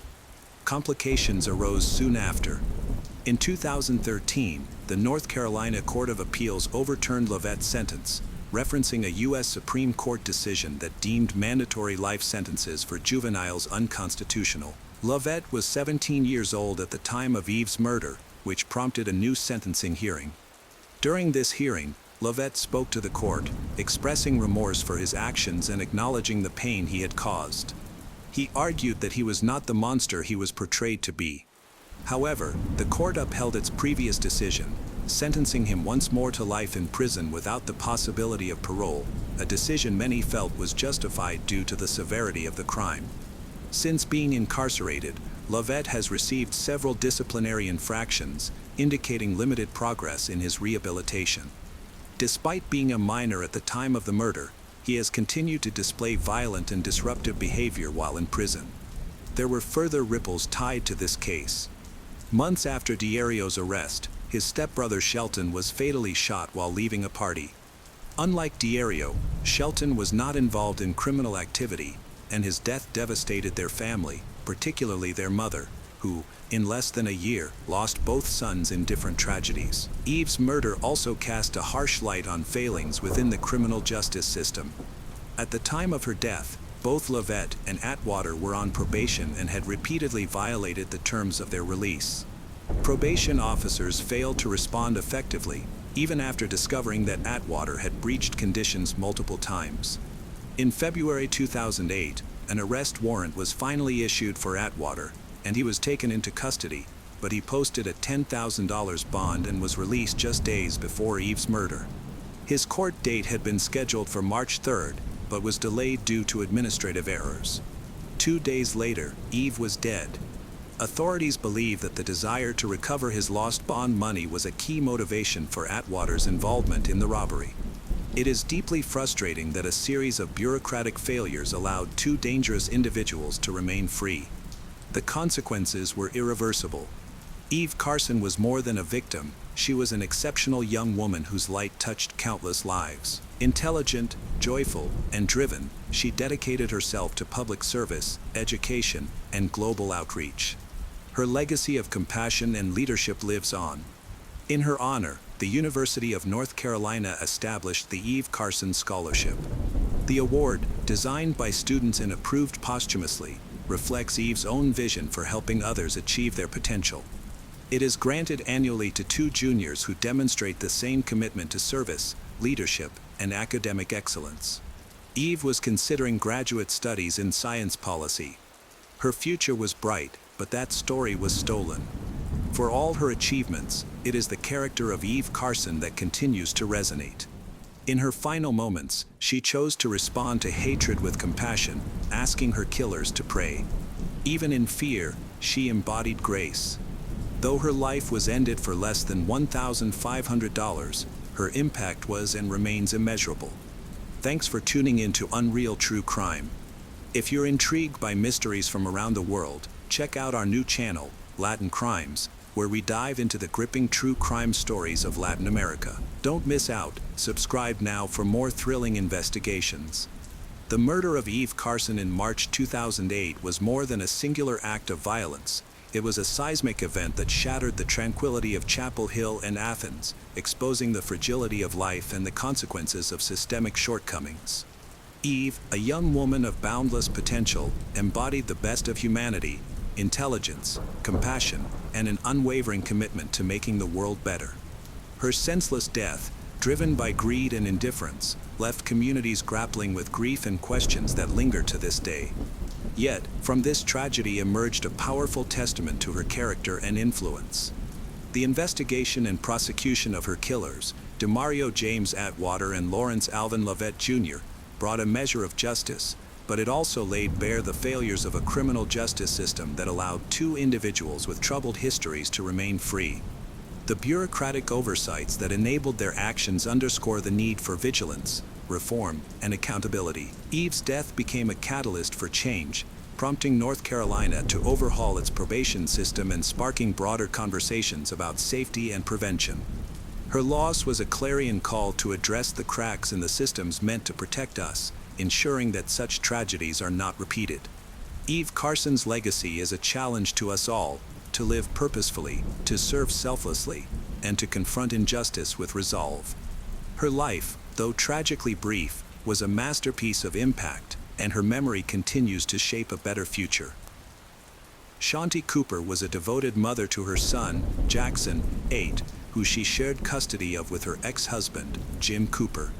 After separating from Jim in 2013, Shanti was ready to begin dating again. She quickly realized that online dating had become the common way to meet people, so she decided to give it a try by creating a chat account. While exploring different profiles on the site, Shanti connected with a few men, but none impressed her quite like David Trance. David had also recently ended a year-long marriage, was looking for something fresh and exciting. Their relationship deepened through phone calls, text messages, and emails. After several months of getting to know each other, David made a significant decision to move to Orlando, Florida, to be closer to Shanti. Their relationship evolved into something more intimate, while Shanti remained committed to her son. She made sure that her time with David didn't compromise her responsibilities as a mother, always putting Jackson's well-being first and ensuring that everyone understood the importance of a healthy family dynamic. In 2015, Shanti and David relocated to Delaney Park, an upscale suburb close to downtown Orlando. This neighborhood is known for its beautiful environment and family-friendly atmosphere, attracting an affluent community. Delaney Park offers a high-quality lifestyle along with an excellent school system that delivers quality education. Its well-maintained landscapes and access to various amenities make it an attractive choice for families looking for a comfortable and safe home. In here, David bought a house for $600,000 in cash.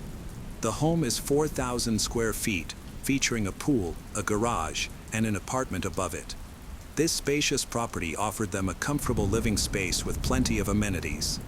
Shanti and David were excited to settle into their new house and start a new chapter in their lives.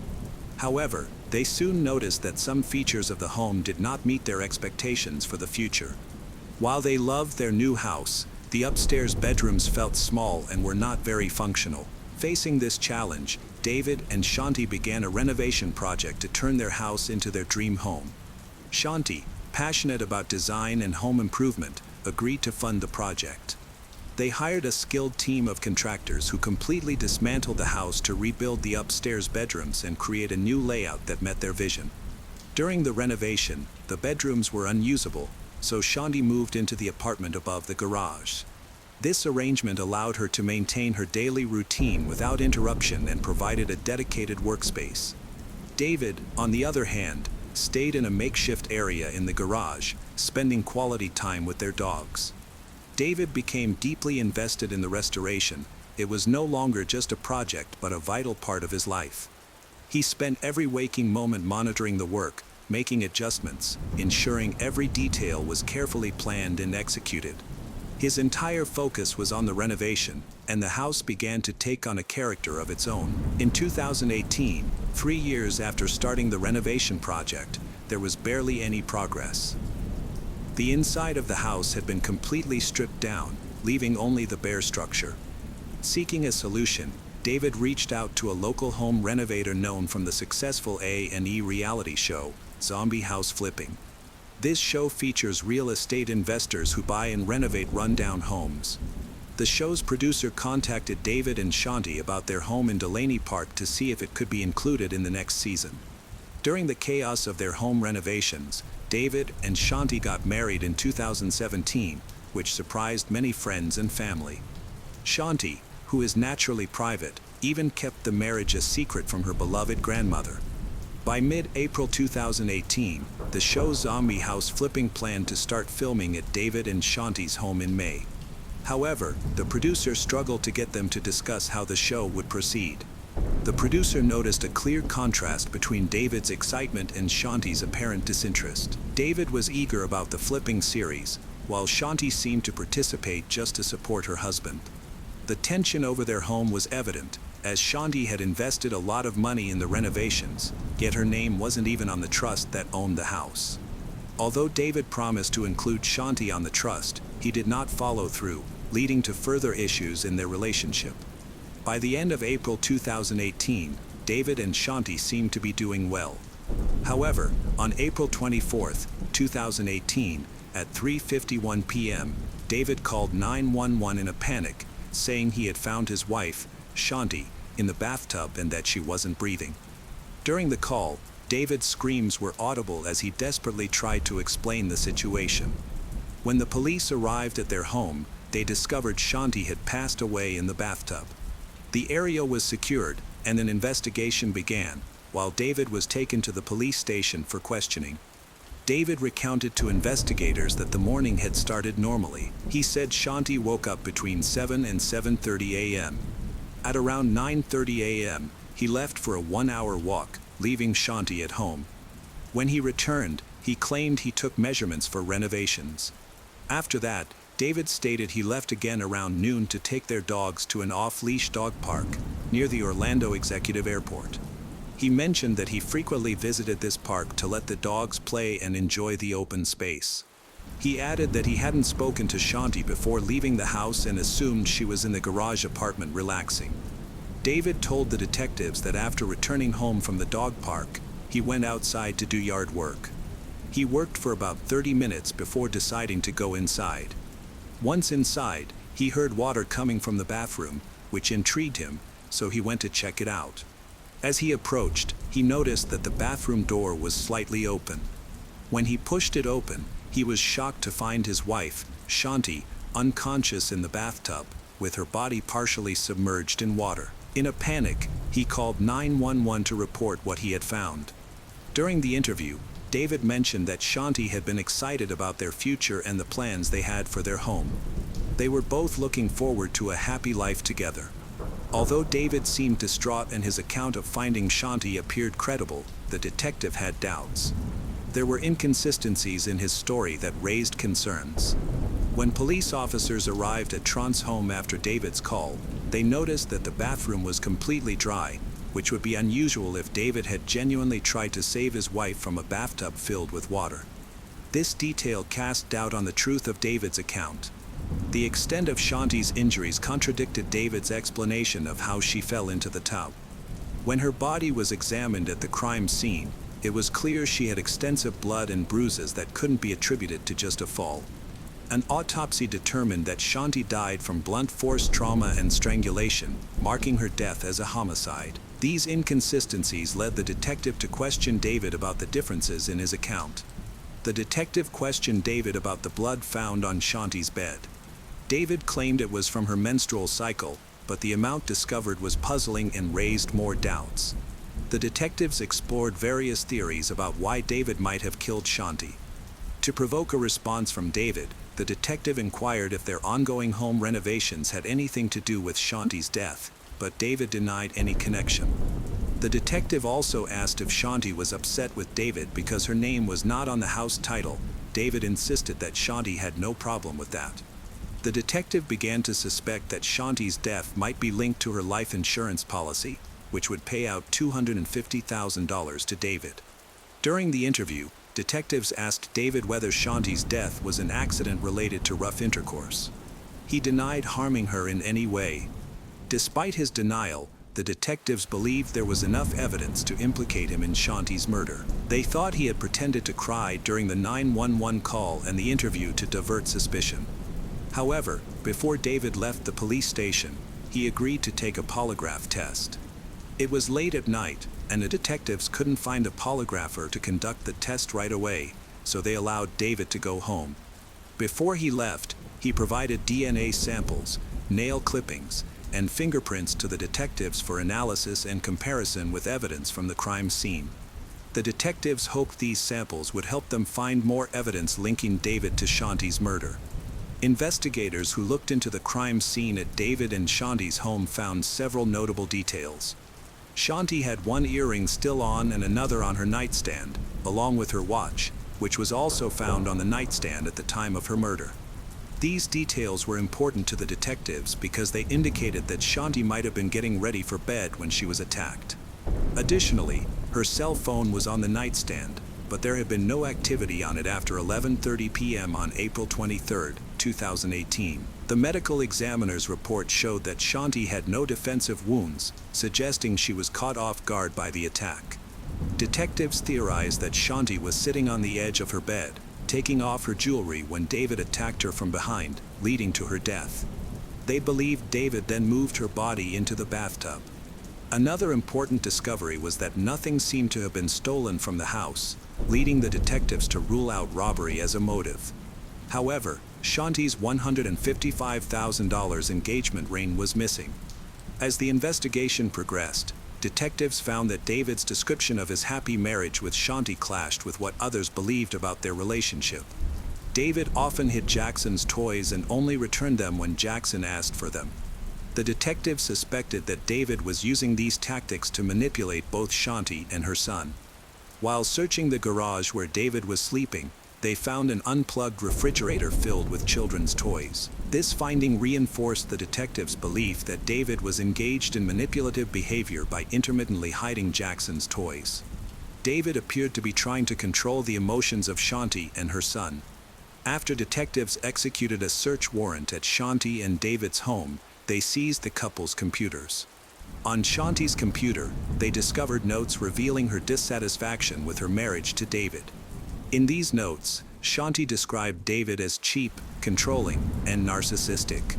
She wrote that he never paid when they went out to eat, and on the rare occasions he did, he would make excuses, claiming he forgot his wallet. Shanti shared feelings of sadness and loneliness, expressing her fear. She desired to no longer be part of their life together. She indicated that her mental unhappiness was largely due to her difficult interactions with David. Additionally, the notes showed that living in a house under construction added significant stress to her life. As the detectives investigated Shanti's murder, they uncovered significant information linking David to her death. It was found that Shanti had been hospitalized for 3 days prior to her body being discovered. The detectives learned that she had expressed worries about her eating habits, telling her nanny that she could no longer tolerate spicy foods or drink alcohol. Furthermore, Shanti was experiencing rapid weight loss, which raised more suspicion among the investigators. They were confused by the toxicology tests conducted during her autopsy, which did not reveal any toxic substances in her body. Despite the lack of evidence, they began to suspect that David might have been poisoning Shanti, but they were uncertain about the specific substance responsible, as nothing was detected in the tests. David had been married before he wed Shanti, which prompted detectives to investigate his previous marriage. They found out that his first wife, Carol, suffered from health problems similar to Shanti's. David met Carol on a blind date in 1997, and they married 2 years later. The detectives were concerned about a possible link between Carol's health issues and Shanti's rapid decline in health. Shortly after their marriage, Carol began facing various health challenges, including persistent nausea, fainting spells, severe reactions to spicy foods and alcohol. Some of her close friends suggested to the detectives that David might have started poisoning her after they got married. To learn more about David's past, the detectives traveled from Florida to Minnesota in November 2018 to interview Carol in person. During the recorded interview, Carol described her struggles with chronic pain and immune system problems that remained undiagnosed. She stressed the need to understand her background to grasp the context of her health issues and mentioned that David was the one who cooked their meals during their marriage. The detectives asked Carol about the possibility that David was involved in her health issues, noting it was suspicious that both of his ex-wives faced similar health problems. Carol firmly denied any suggestion that her ex-husband had poisoned her, stating that her health issues continued even after they separated. During the investigation into Shanti's murder, detectives received a call from an employee at Club Orlando, a private men's spa. The club provided amenities like hot tubs, pools, a gym, and dark rooms for intimate activities. To become a member, individuals needed to buy a pass or membership. The employee informed the detectives that David had multiple memberships at Club Orlando and renewed them every 6 months without exception. He claimed to have seen David engaged in intimate activities with other men. Conversations with Shanti's friends revealed that she would never accept her husband having same intimate relationships. This raised the question of whether Shanti had discovered David's actions and threatened to leave him. As the investigation progressed, the detectives thoroughly reviewed all evidence, including information from an employee at Club Orlando. They sought to find out if David's spa membership and the reported intimate activity could shed light on Shanti's death. When the forensic results arrived from the state crime lab, they revealed Shanti's DNA under David's fingernails and his fingerprints were the only ones found in the bathtub. This evidence contradicted David's story, in which he stated that Shanti had accidentally fallen while entering the tub. The detectives had anticipated finding Shanti's fingerprints in the tub as well, but they were absent. On August 29, 2018, David was arrested and charged with first-degree murder, and he was denied bail. His friends were shocked by the news, as they found it hard to believe he could be responsible for Shanti's murder. They suspected that the police were looking for an easy resolution and not thoroughly investigating to find the true culprit. However, the detectives carried out a detailed investigation, following all leads regarding Shanti's murder before making the arrest. Additionally, the detectives considered Shanti's ex-husband, Jim Cooper, as a potential suspect due to their rocky divorce, which raised concerns about whether Jim might have harmed Shanti. After interviewing Jim, the detectives were able to eliminate him as a suspect based on his alibi. After David was arrested, police searched his mother's home in Orlando, where he had been living. In a suitcase, they found Shanti's missing engagement ring, which had gone missing the night she was murdered. This discovery strengthened their case against David. On April 18, 2019, almost a year after Shanti's murder, prosecutor Ryan Vecchio was meeting with Orlando Police Inspector Teresa Sprague when David's attorney called. At the time, David was represented by Robert Mandel, who called after receiving Sprague's investigative report. After some deliberation, Robert Mandel informed him that he had hired private investigator Billy Lane from Prison Break Investigations to investigate the case and that he had some papers in his home. ASA Vecchio asked him where these papers came from and Robert informed him that they were taken from the loft apartment David was staying in at the time of the murder and that the police had missed them. He informed him that these papers had been packaged as evidence and kept by Billy Lane at his office in Lakeland and that they planned to test the blood and DNA at some point. They had now kept these papers for 11 months without revealing them. Inside the brown evidence bag, which was marked and labeled, were bed sheets, a fitted sheet, a pillowcase, and a pair of black socks. Police also found a green cord collected from the Tron's home that had been found wrapped around a wooden beam from a ladder. Although the strangulation marks were not easily visible, Shanti had an unusual linear cut on the right side of her neck with possible strangulation marks on both sides. Using gloves and magnifying glasses, investigators examined the entire cord for evidence of blood but found nothing that could be seen with the naked eye or under a magnifying glass. In July 2019, a jailhouse informant came forward with important details about a confession from David. The informant said that Shanti had found text messages on David's phone that exposed his intimate relationships with multiple men. This led to a heated argument where Shanti expressed her anger, threatened to expose him, and demanded a divorce. The informant claimed that David admitted to blacking out before he hit Shanti, which ultimately caused her death. Additionally, the informant stated he had known David before being incarcerated and had seen him at Club Orlando. He also revealed that David mentioned Cambo, a toxic secretion from an Amazonian giant monkey frog used in controversial treatments. David had allegedly told the informant that this substance could be a poison that kills without leaving traces in a toxicology report. David's trial was postponed due to the global issue, which affected many legal proceedings across the country. As a result, there were significant delays in his case, lasting almost 2 years. Finally, in 2022, the trial began. However, it took an unexpected turn when both the defense and prosecution's medical experts evaluated David, determined that he was not competent to stand trial, concluding that he was experiencing severe symptoms of schizophrenia. In October 2023, after a 6-day trial, a jury found David Trance guilty, and he was sentenced to life in prison. Shanti's son, Jackson, now lives with her ex-husband, Jim Cooper. Shanti, a devoted mother and woman searching for love, stability after a difficult divorce, fell victim to David Trance's manipulative and violent betrayal. Her death at their Delaney Park home, amid a stalled renovation that symbolized the breakdown of their marriage, underscored the dangers of broken promises and hidden motives. David's sentencing in October 2023 brought justice, but it did not erase the pain endured by Shanti's son, Jackson, and her loved ones. The case of Cassie Farrington. Cassie was born on December 22, 1990, in Virginia. She was the second of 4 children to Chuck and Darlene Brooks. Cassie excelled academically and was an active student, she becoming a member of the National Honor Society and participating in sports. Her initial goal was to pursue a career in medicine. However, when Cassie turned 16, her life drastically changed. She became pregnant, which led her to change her future goals and plans. Several major changes in Cassie's life occurred in the next month.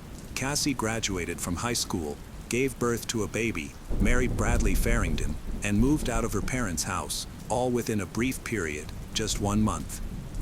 Several years later, she had another child. But over time, her family relationship began to deteriorate. Ultimately, the marriage ended in divorce.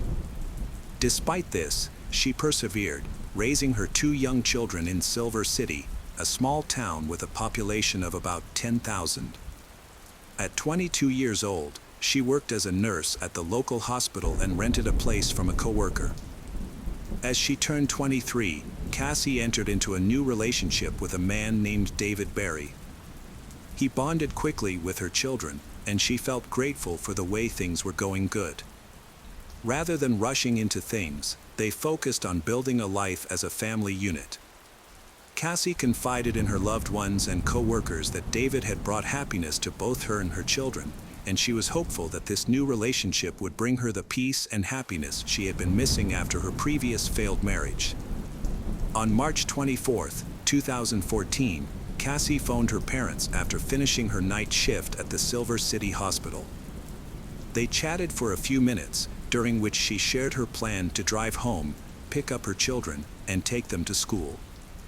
Afterward, she intended to return home and rest for a couple of hours before picking her children up from school later that day. School staff called Cassie's parents when they couldn't reach her. Her children had finished their classes, but Cassie hadn't shown up to pick them up. Cassie's mother tried calling her, but there was no answer. Thinking Cassie might have overslept after a night shift, her mother asked Cheryl, her landlord, to check if Cassie was home and if she was okay. Cheryl went to the house and knocked on the door, but no one answered. She then walked around the house and peered through the back door window, noticing water pouring from the bathroom into the kitchen. She knocked harder on the door and shouted Cassie's name, but still got no response. With her own key, Cheryl unlocked the door and entered the house. The sound of running water was louder and more distinct. As she walked across the wet floor towards the bathroom, Cheryl called out Cassie's name, her voice shaking slightly. Then she saw Cassie. Cheryl, a co-worker and friend of Cassie's, discovered her lifeless body in the overflowing bathtub. She was lying face down, wearing a house robe, as water continued to pour out. Despite Cheryl's first aid skills, she realized that Cassie had been dead for a few hours, as rigor mortis had already set in. This made CPR impossible. Cheryl immediately called 911 to report the incident. She then broke the devastating news to Cassie's parents over the phone, informing them of their daughter's passing. As Cheryl waited for the paramedics and police to arrive, she took a moment to inspect the house. She noticed that the second bathroom, located elsewhere in the house, also had an open faucet with running water. However, the hub there had an overflow protection, so the excess water wasn't running onto the floor but going down the drain. Cheryl also observed that the towel rack in the bathroom had been pulled off the wall and was lying on the floor. Upon receiving the news, Chuck and Darlene, Cassie's parents, were devastated. They stopped everything they were doing and traveled from Arizona to Silver City. Within a few hours, they arrived at the house where their daughter's body had been found.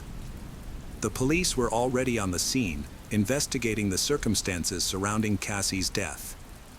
The officers observed that there was no sign of forced entry into the house, as all the locks were still in place, the windows were closed, and the glass was intact. Additionally, valuables in the house were still intact, so the possibility of robbery was unlikely. The local sheriff questioned Chuck and Darlene, asking if Cassie had any intention of committing suicide and if she had any reason for doing so. However, Chuck and Darlene firmly dismissed this idea and declared that there was no way Cassie would do such a thing. The police chief repeatedly told Cassie's parents that she had likely taken her own life, as if he was trying to convince them of that fact. However, Cassie's parents found the police investigation to be rushed and confusing. Normally, the scene of the case is thoroughly examined and investigated, a process that can take several days. In Cassie's case, the police left the scene just a few hours after her body was found, and they informed Cheryl that she was allowed to enter and use the house. This worries Cassie's parents, and they decide to investigate the house themselves. After finding water still in the bathtub, they emptied it and discovered black streaks on the sides of the tub that resembled the marks left by rubber-soled shoes. They also found Cassie's glasses, hairband, and a coat hanger in various places on the floor. Cassie's parents were even more suspicious when the police didn't take the time to search the house for fingerprints. They suspected that the authorities might be trying to close the case quickly without thoroughly investigating it. It wasn't until they contacted the district attorney's office that the police appeared to put in more effort. However, they were still unable to close the case due to the findings of the medical examiner. The autopsy report showed that Cassie had several bruises on her body, particularly around her neck. The examiner concluded that her death was a homicide. However, the investigation had difficulty by the property owner having cleaned up and made some repairs after the incident. This meant that the original crime scene had been disturbed, which could impact the investigation's progress. Cassie's parents were met with silence from the police as the months went by. The police did investigate David Berry, a man Cassie had been seen before her death, but he was quickly ruled out as a suspect due to a solid alibi. However, as time passed, Cassie's parents grew increasingly frustrated with the local police, feeling they were not doing enough to solve the case. Their concerns led Chuck and Darlene to request a meeting with the chief district attorney to voice their dissatisfaction with the handling of the investigation, specifically with Detective Jose Sanchez. After reviewing the case file, the district attorney agreed with the parents, finding that Jose had made numerous errors. As a result, Jose was removed from the case and a more experienced detective took over. From the start, Cassie's family and friends suspected her ex-husband, Bradley Farrington, was responsible for her death. At the time of Cassie's passing, Cassie and Bradley was entangled in a heated custody battle over their children. And Bradley stood to gain the most from Cassie's death, because he will win custody of the child. Bradley Farrington is a former Silver City police officer who had just retired a few months before Cassie's death, and his good relationship with investigators kept him from being considered a suspect. However, Bradley had a clear motive for the crime and possessed the necessary knowledge to destroy evidence. He was well aware of police procedures and how to cover his tracks. For example, the bath water will wash away any remaining DNA evidence on the body, as well as erase shoe prints on the floor. Given Cassie's familiarity with Bradley, it's likely that she would have opened the door for him. Unfortunately, due to the poor handling of the investigation by the local police, so any evidence linking Bradley and to the crime scene was lost and could not be restored. The only remaining way to hold Bradley accountable is through eyewitness testimony. Cassie had told her parents about their family being abused by Bradley, and that he often acted arrogant because he was a police officer. Cassie lived in constant fear, and Bradley's friends were police officers and she couldn't turn to them for help. She had confided in co-workers about Bradley's threats, including the ominous threat that he would make her disappear without a trace. Tragically, her life was cut short and she was found dead on March 24, 2014. 19 months later, on October 23, 2015, 28-year-old Bradley Farrington was arrested in connection with Cassie's death. Although Bradley was a suspect, the local police mishandled evidence, leaving none that directly linked him to the crime. As a result, the judge made a decision permitting previously recorded statements from Cassie to be used as testimony during the trial. During the trial, multiple witnesses testified, including Cassie's parents, friends, and co-workers, to whom she had confided about the abuse she endured at the hands of Bradley. Notable among the witnesses was Dr. Michael Hunter, a renowned forensic expert from San Francisco. With over 20 years of experience, Michael presented the jury with autopsy photographs and concluded that Cassie likely died from strangulation. Cassie had injuries to her neck, which supported that conclusion. After a warrant was issued for Bradley's arrest, Jose Sanchez, who initially handled the case, appeared in court. Jose claimed he had never considered Bradley Farrington a suspect because there was no reason to, and also testified that no fingerprints of Bradley were found at Cassie's home. The crime scene was unusually clean, Jose said. He believed the scene was cleaned after the crime was committed, which explains why no fingerprints were found. After 4.5 hours of deliberation, the jury found Bradley Farrington guilty on September 7, 2018. Bradley was sentenced to life in prison with the possibility of parole after 30 years. He later filed an appeal with the New Mexico Supreme Court in 2020. Bradley appealed his conviction, claiming the trial court erred in allowing Cassie's co-workers, friends, and family members to testify in court. However, the state's highest court declared it had enough evidence to convict Bradley and rejected his appeal. The case of Ayla Reynolds. Ayla Reynolds was born in Waterville, Maine on April 4, 2010. A beautiful girl with blonde hair, blue eyes, and a captivating smile, she adored music and dancing. Her parents, Trista Reynolds and Justin Dietro, had a brief romance in 2009, leading to Trista's pregnancy. Though initially surprised, Justin's resemblance to Ayla was undeniable. A paternity test in 2010 made him accept his parenthood. Consequently, in December, he was ordered to provide child support. Trista and Justin didn't have a custody agreement, but Trista, who lived in Portland, had primary custody of Ayla, thanks to an arrangement between them. Only in mid-2011, after Ayla's first birthday, did Justin start having visits with her. He lived an hour and a half away, and the encounters were during the day and very brief. They agreed he could occasionally take Ayla with him, but never overnight. After giving birth to Ayla, Trista became pregnant again with her fiancé Raymond's child. In 2011, Ayla welcomed a baby brother, Raymond Jr. However, Trista's life took a dramatic turn on October 13, 2011, when she had a run-in with Child Services. They issued her an ultimatum: get substance abuse treatment or risk losing custody of her children. Trista opted for rehab, leaving Ayla and Raymond Jr. in the care of her mom and sister, determined to reunite with them and avoid losing them permanently. By October 2011, Justin had met with Ayla around 5 to 10 times. However, just 4 days after Trista's funeral, on October 17th, Justin and his family suddenly decided to seek custody of Ayla. Justin's mother, Phoebe DiPetro, got in touch with Child Protective Services and was granted permission to take Ayla into their care. The authorities quickly informed Trista's relatives of their decision. However, when Ayla's aunt was told she had to hand Ayla over, she strongly opposed the decision, alleging that Justin had a history of abusing the child. The officials countered that a father's custody rights take precedence over those of an aunt. Once permission was granted, Justin and his family went to pick up Ayla from her Aunt Jessica's house, but they didn't know the address.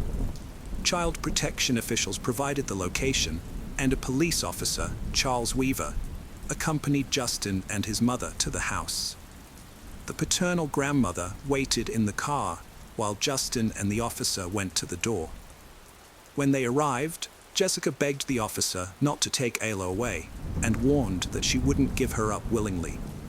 The officer noted that Ayla seemed happy and carefree at first, laughing and playing. However, Jessica pointed out that Ayla's behavior changed dramatically when Justin approached. As soon as Ayla saw her father, she burst into tears and tried to get away from him. Despite this, the officer took Ayla from Jessica and handed her over to Justin. The child struggled and screamed, even trying to bite the officer when she was placed in her father's arms. Jessica told Officer Charles that Ayla was terrified of Justin and that they couldn't take her away from her. Charles explained that he sympathized, but as a police officer, he had to enforce the directive from Child Services, and it wasn't his decision to make. To clarify, if Justin had wanted primary physical custody of Ayla, he would have needed to either reach an agreement with her mother or go through a court process to get a judge's approval. However, as we saw in the custody exchange, there was no agreement or court involvement. Instead, a Child Protective Services supervisor made a judgment, but failed to consider the mother's own arrangements for the child to stay with her relatives during her temporary absence.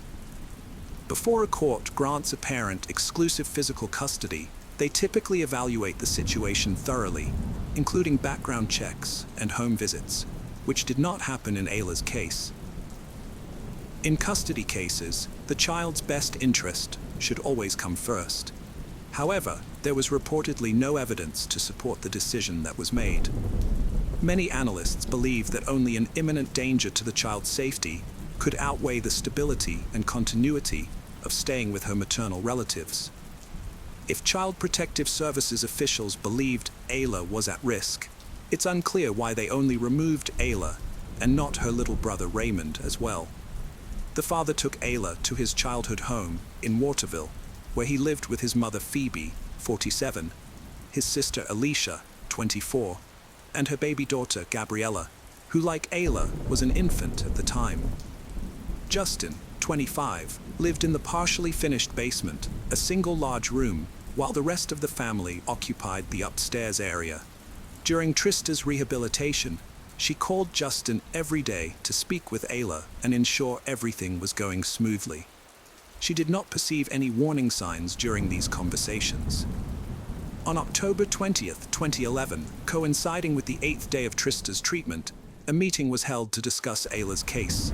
Attendees included Child Protective Services members, 2 doctors, Trista, her sister Jessica, and their lawyer, as well as Justin, who participated via phone. This meeting resulted in an agreement that Ayla would be returned to her mother on October 22, 2011, upon Trista's completion of the addiction recovery program. It was also agreed that Justin would bring Ayla to the treatment center for a visit on the 21st. Things were going well for Trista, but the situation was about to take a turn. None of the established agreements were fulfilled, leaving Trista desperate to regain custody of her daughter. She repeatedly reached out to Child Protective Services for assistance in enforcing the agreement, but to no avail. As a result, Trista saw a temporary compromise with Justin. He would continue to care for the child, and she would receive regular visitation rights. On November 12, 2011, Justin took the girl to the emergency room. Following a thorough examination, doctors diagnosed a broken bone in one of her joints, specifically the elbow joint that connects the upper arm to the elbow.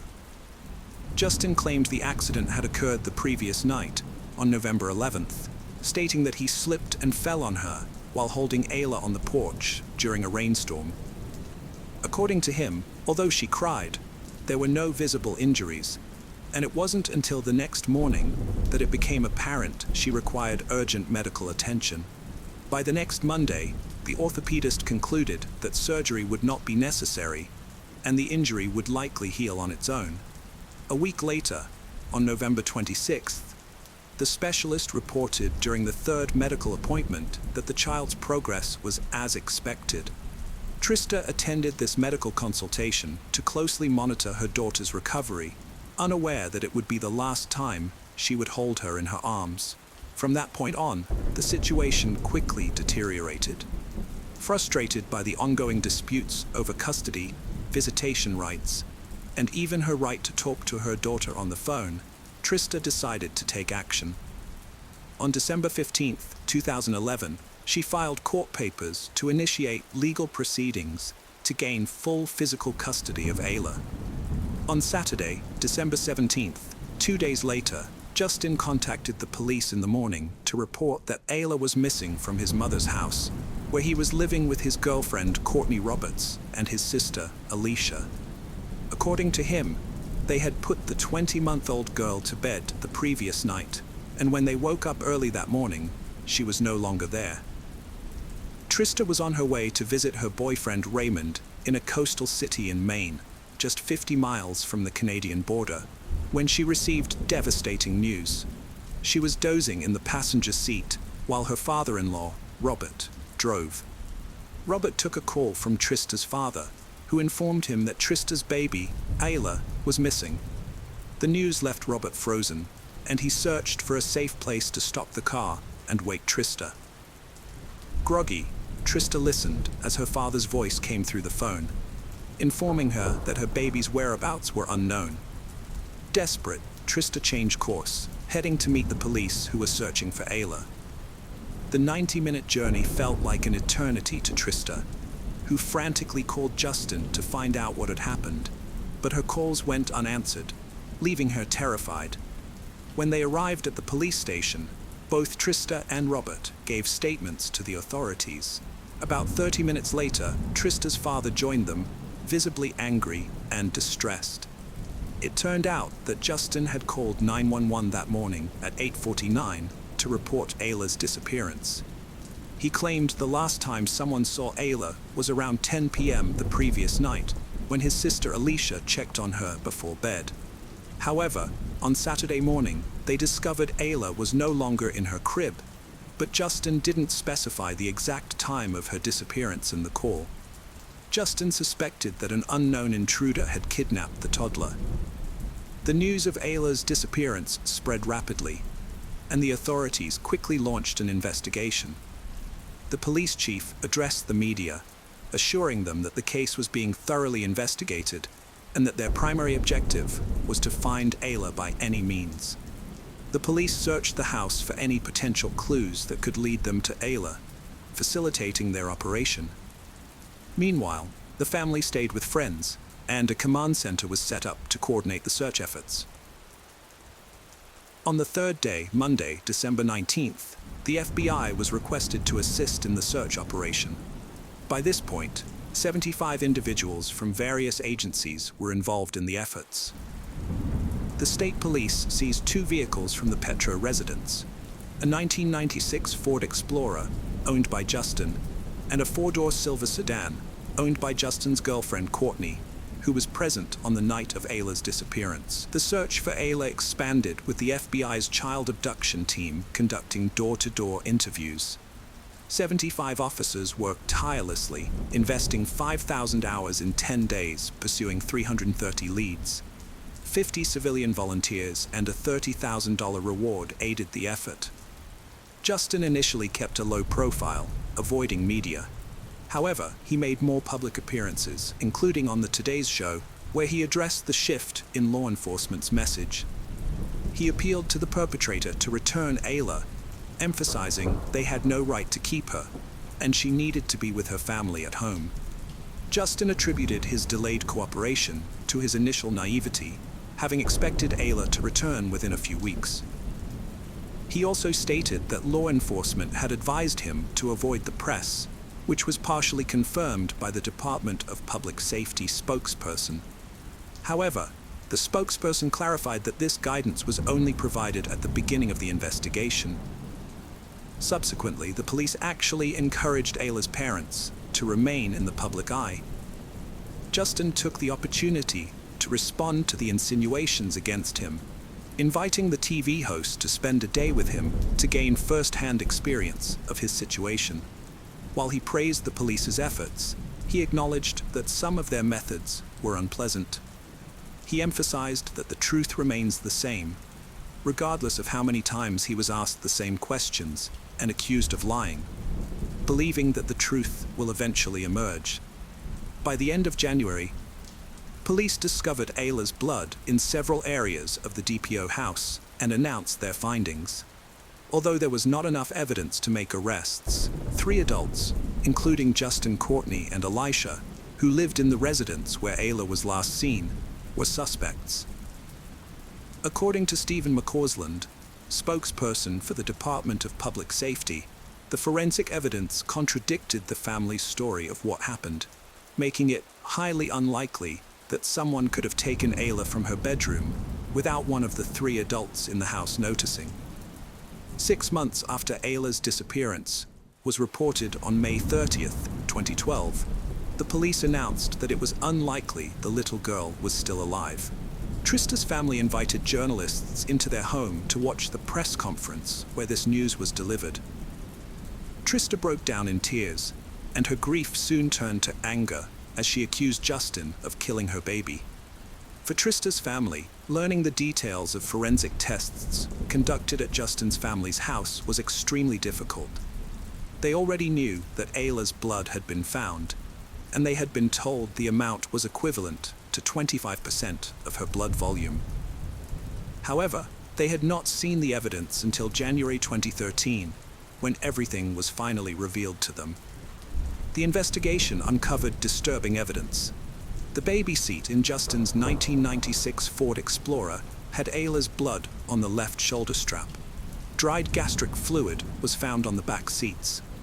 In Ayla's bedroom, blood was discovered on her princess pink sneakers next to her crib, as well as on the face and arms of her doll. Investigators believed Ayla might have tried to wipe blood from her mouth with her toy.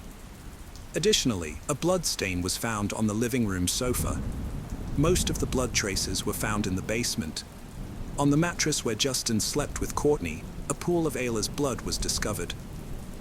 Nearby on the bed, vomit and an unidentified pink fiber, possibly from a toy, were found next to the sneakers stained with Ayla's blood on the tongue and inside.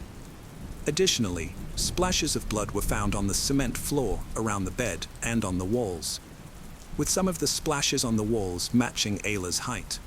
An expert concluded that some of the blood drops, about the size of a dime, were indicative of trauma caused by a blunt object. The experts also determined that some blood spatter patterns in the house might have been coughed up by Ayla, suggesting that she had both internal and external injuries. The police found that bed linens had been used to clean up Ayla's blood. This information was horrific for Trista and her family to learn, and they soon discovered even more disturbing details. Officers warned Trista about disturbing evidence, then showed her luminol test results revealing hidden bloodstains at her house. She was devastated, fled the station in panic, and became convinced Ayla was murdered, declining to see more evidence. Justin showed no emotion when police showed him and the Petro family evidence months prior. The family they stayed with during the relocation also declined to see photos, citing disinterest. Justin's girlfriend, who was with him the night Ayla disappeared, had the same indifferent reaction to the findings. Trista spoke out 8 months after the 2013 ordeal, slam-dunking Justin, Alicia, and Courtney for being free and unbothered. In a blistering letter, she shared evidence and photos, refusing to wait for justice, vowing to revive public interest with or without law enforcement's backing. In 2016, journalists visited Justin's mom's house, meeting Alicia, Ayla's aunt. Queried about blood evidence, Alicia blamed Ayla's lactose intolerance, citing vomiting. However, internet research showed this was unlikely, as typical symptoms are gas, bloating, and diarrhea, not vomiting blood. In 2017, a judge granted Trista's request and formally declared Ayla legally deceased. The ruling stated that Ayla's death likely occurred on or around December 17, 2011, the day her father, Justin, reported her missing. With this ruling in place, Trista and her legal team pursued a wrongful death lawsuit against Justin, alleging that his intentional and unlawful actions led to Ayla's death, and that he subjected her to pain, terror, and physical harm prior to her passing. Trista held a press conference, confronting her deceased daughter's father after he denied wrongdoing in a lawsuit. She questioned his conscience, saying she saw the truth in his eyes and believed he knew it was a problem. In 2023, a judge granted Trista's request to add Phoebe and Elisha as defendants in the wrongful death lawsuit. The 3 defendants now face civil charges for wrongful death, conscious pain and suffering, and unlawfully interfering with a deceased person's body. Additionally, Justin is charged with breaching his parental duty to care for a minor child. Trista and her lawyer knew they wouldn't get money from Justin. They wanted to uncover the truth about Ayla's disappearance. It was suspicious, with Justin driving to Portland and back, claiming to search for Ayla, but never contacting Trista or her family. He had bought a $25,000 life insurance policy for Ayla weeks before. It's bizarre that Justin stayed at a friend's house while detectives investigated Ayla's disappearance. This is especially surprising, given that Justin had barely been involved in his baby's life during the 9 months of pregnancy, and most of her life. Trista also shared that she received strange messages from Justin in the week after he took Ayla, in which he expressed fear that someone might kidnap or snatch her. He had made similar comments around December 11th, 6 days before her disappearance was reported. However, after Ayla went missing, those messages took on a threatening and confusing tone. Trista admitted that she had always been perplexed by their meaning. The case of Sandra Cantu. Sandra Cantu was an 8-year-old girl who lived with her mother, Maria Chavez, and their family in the Orchard Estates mobile home park in Tracy, California. Despite her parents being separated, Sandra remained close to her father and enjoyed a positive relationship with him. Sandra was a friendly and energetic child who loved playing with her friends in the neighborhood. She was known for her bright smile and optimistic outlook, making her a favorite among her peers and the adults who knew her. At the time, she was a second-grade student at Melville S. Jacobson Elementary School. On March 27, 2009, Sandra returned home from school around 2 p.m. and went out to play with her friends. Her mother, Maria, usually let her play outside until dinner time. However, when Sandra failed to return home by 7 p.m., Maria began to worry.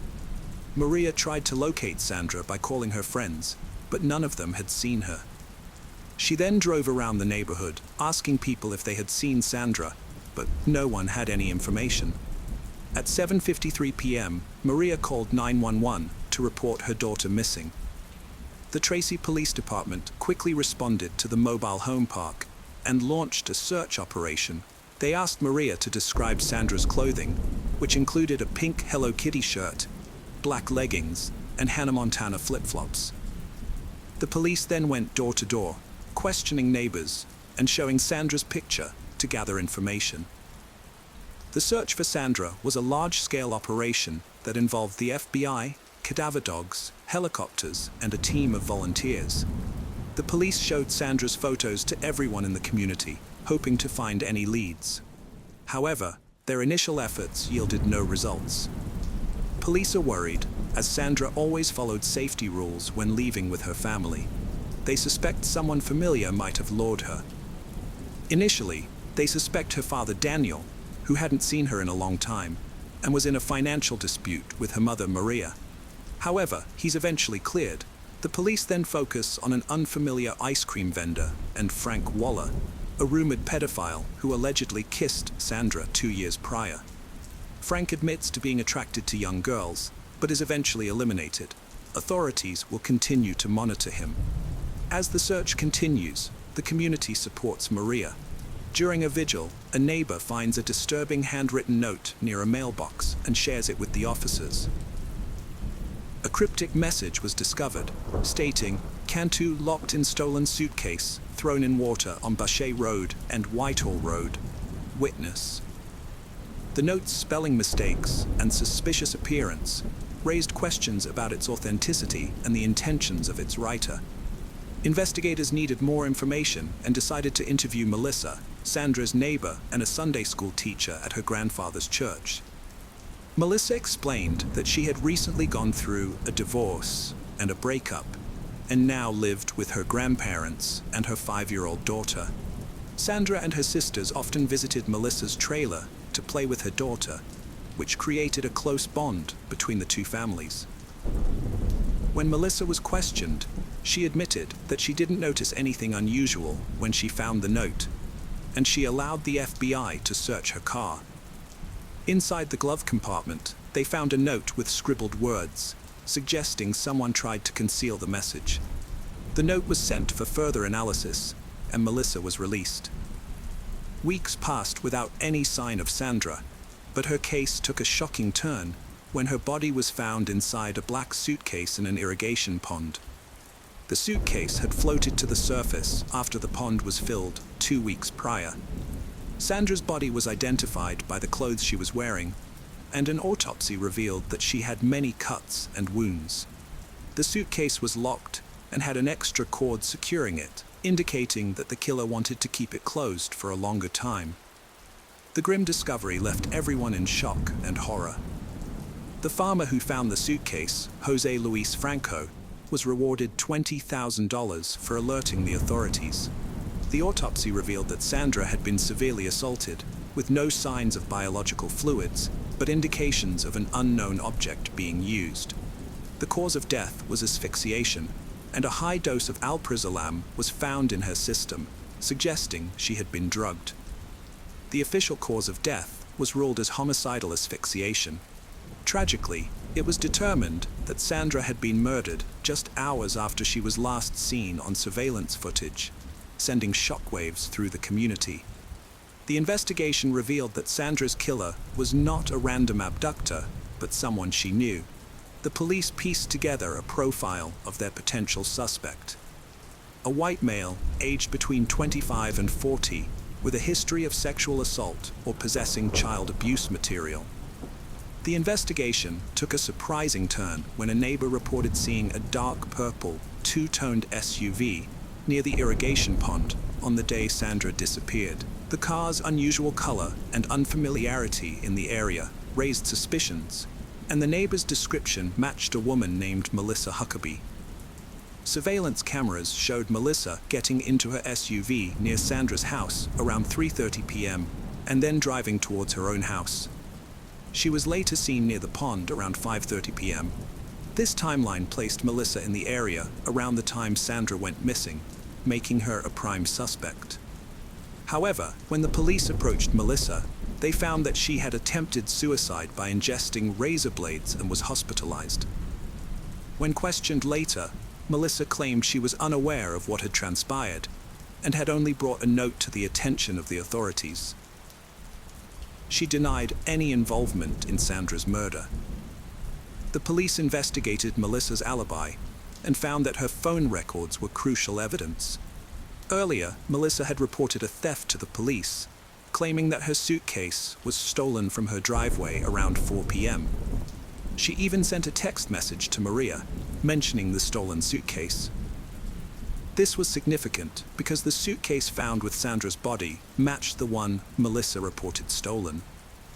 Despite the evidence, The authorities wanted more information, so they wiretapped Melissa's phone and waited for her hospital release. When she was released, they were shocked to discover that she had called the Cantu family.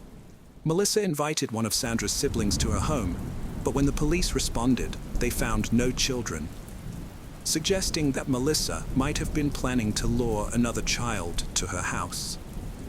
A neighbor then came forward, revealing that Melissa had taken a 7-year-old girl to the park without permission, and she was found to have been drugged with benzodiazepines, the same drug found in Sandra's body.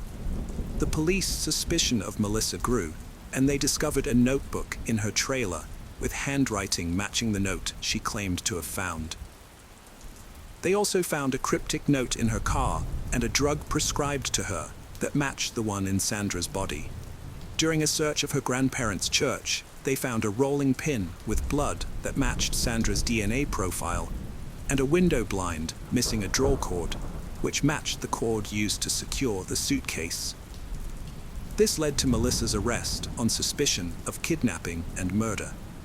Melissa Huckabee, a California woman, has been accused of killing 8-year-old Sandra Cantu and faces multiple charges, including sexual assault. Authorities do not expect to make any further arrests in the case.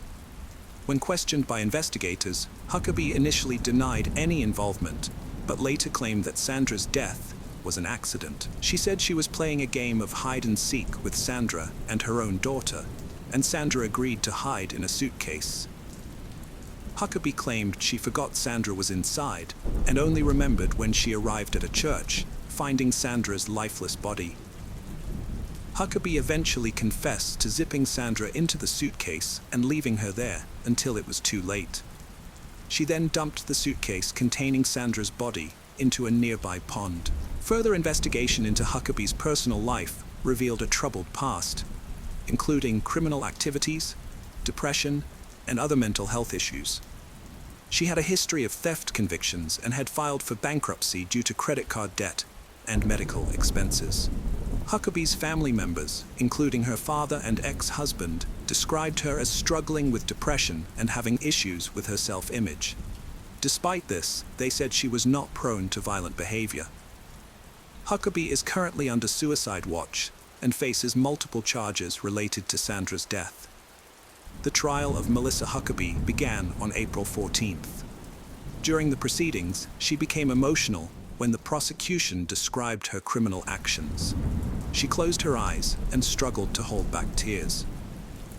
Prosecutor Thomas Tester presented evidence that Melissa had planned Sandra's murder. Surveillance footage showed that Sandra had intended to visit Melissa's house. The prosecutor alleged that Melissa took Sandra to a church, where she gave her juice laced with a powerful sedative. Once Sandra was unconscious, Melissa attacked and suffocated her to death. Initially, the prosecutor sought the death penalty against Melissa, as she had not yet pleaded guilty to the crimes. However, during the trial, Melissa made a sudden decision to plead guilty, taking full responsibility for her actions. Before accepting her plea, Judge Linda Luss questioned Melissa to ensure she had discussed the matter with her lawyers and was certain about giving up her right to a jury trial. Melissa confirmed that she was resolute in her decision.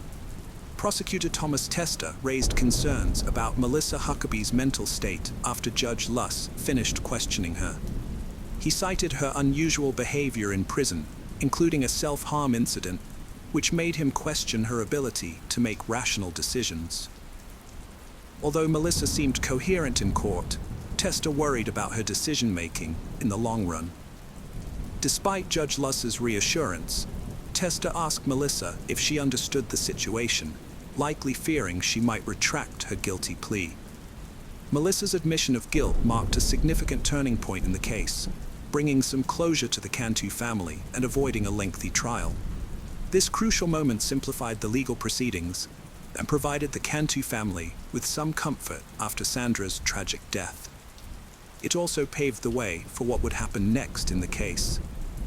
On June 14, 2010, Melissa Huckabee was sentenced to life in prison without parole for the intentional and premeditated murder of Sandra Cantu. The prosecution alleged three special circumstances in this case. Firstly, it was alleged that Huckabee committed the murder while kidnapping Sandra Cantu, a violation of Penal Code Sections 207 and 209. Secondly, it was alleged that Huckabee committed the murder while engaged in another crime. Thirdly, it was alleged that Huckabee committed the murder during or immediately after attempting to commit rape by instrument, a violation of Penal Code Section 289, as defined in Penal Code Section 1.2. The prosecution has warned that any evidence presented at a preliminary hearing may also be used in future probation violation proceedings or discovery requests. Melissa Huckabee is accused of murdering Sandra Cantu and initially faced additional charges for drugging a 7-year-old girl, although these charges were later dropped as part of a plea deal to avoid the death penalty. Melissa has pleaded guilty to the first-degree murder and kidnapping of Sandra Cantu. Her heinous crime against a young girl in Tracy, California shocked the nation, and today the court will determine her punishment. This morning, there will be 2 hearings related to the Sandra Cantu murder case. The first hearing will focus on Melissa's sentencing, followed by a decision on whether to lift the gag order. Our correspondent, Latia Ara, is reporting live from outside the San Joaquin County Courthouse in Stockton, where it promises to be a very busy day. In just 3 hours, Melissa Huckabee will be formally sentenced for the murder and kidnapping of 8-year-old Sandra Cantu. The community and Sandra's family are eager for the proceedings to come to an end. Last month, Melissa pleaded guilty and will likely spend the rest of her life in prison without parole. As part of her plea deal, the rape charge against Melissa was dropped, sparing her from the death penalty. During her sentencing, Melissa expressed remorse and confusion over her actions, directly addressing Sandra's mother. She acknowledged that she couldn't understand her own motivations, saying that she wished she could give an explanation for what had happened, and that she still couldn't understand why she had done what she had done. Melissa also apologized, saying that for the pain she had caused, saying sorry wasn't enough, but it was all she could do. She added that since the day Sandra had died, she had had to live with the consequences of her actions, and that for the rest of her life, she would have to live with the responsibility of Sandra's death. Sandra's father expressed his struggle to forgive Melissa, saying that they were supposed to forgive their enemies, but he didn't know what to make of her. He added that nothing that happened that day would change the fact that she had taken the life of an innocent little girl who hadn't even gotten to decide what ice cream to eat. The community was deeply affected by Sandra's tragic death. On April 16, 2019, over 600 people attended her funeral to pay their respects.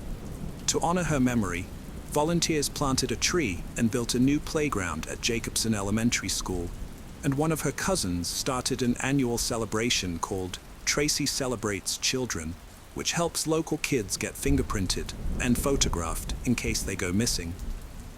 The prosecutors believed that Melissa deliberately planned and executed the tragic event, but she never shared her motives, leaving investigators baffled. Melissa's past struggles with depression, difficult history, and self-harm were revealed in documents, but they didn't provide a clear explanation for her actions. Melissa is now serving a life sentence in San Juan County Jail, a constant reminder that serious crimes have serious consequences. While the pain of losing Sandra will never fully heal, her family finds solace in knowing that justice has been served, and her death did not go unanswered. The case of Bianca Roberson. Bianca Roberson, born on October 17, 1998, Bianca grew up to be a remarkable individual. She excelled at Bayard Rustin High School, earning straight A's and graduating with honors. Her impressive academic record earned her a 4-year merit scholarship to Jacksonville University in Florida, where she planned to major in criminal justice and pursue her dream of becoming an FBI forensic agent. Bianca was a multi-talented young woman who had been involved in various activities throughout her life. She was a Girl Scout, a cheerleader, and a basketball player. She also had a passion for music, taking lessons in flute, violin, clarinet, and guitar. Additionally, she was an artist.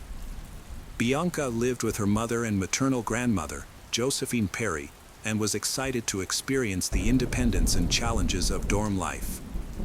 However, her plans were tragically cut short. On June 28, 2017, Bianca, her mother, and grandmother went shopping at Walmart to prepare for her upcoming move to Florida. Bianca Roberson was tragically killed in a car accident on a road she knew well. The incident occurred just 10 minutes after she left a Walmart parking lot. Witnesses quickly called 911, and first responders rushed to the scene. Unfortunately, paramedics were unable to save Bianca, and she was pronounced dead at the scene. Initial observations suggested that Bianca's severe head injuries were caused by her car veering off the road. However, as police interviewed eyewitnesses, a crucial detail emerged. A witness reported that Bianca's car had collided with a red pickup truck, which had fled the scene without stopping. As she drove home to meet her granddaughter, Bianca's grandmother was worried about the traffic and wondered if it might be related to Bianca. However, she had no idea that the cause of the traffic jam was actually a car crash involving Bianca. When she arrived home, she was met with devastating news. 2 police officers were waiting to inform her that Bianca had been killed in the accident. For Michelle, Bianca's mother, the news was almost too much to bear. Losing a child is every parent's worst nightmare. Michelle, a nurse from Delaware County, was still grieving the loss of her 22-year-old son, M.L. James Rowley, who had passed away from a heart condition in 2013. She had hoped that time would ease her pain, but instead, it had only intensified with the loss of her daughter. Michelle Robertson is struggling to cope with the loss of her second child. "I'm just existing," she said, feeling lost and without purpose. Her children were her reason for getting up in the morning, and now she feels like a mom without kids. After her divorce from Rodney Robertson in 2006, they managed to put aside their differences and work together as amicable co-parents thanks to their daughter Bianca. Michelle acknowledged that their divorce was not easy, but Bianca's presence helped to calm the tension. "Bianca didn't like it when I spoke harshly to her mother, and she would correct me," he said. Bianca's love for her family, especially her father, brought them closer together. Rodney admitted that Bianca was his favorite, and her devotion to family was inspiring.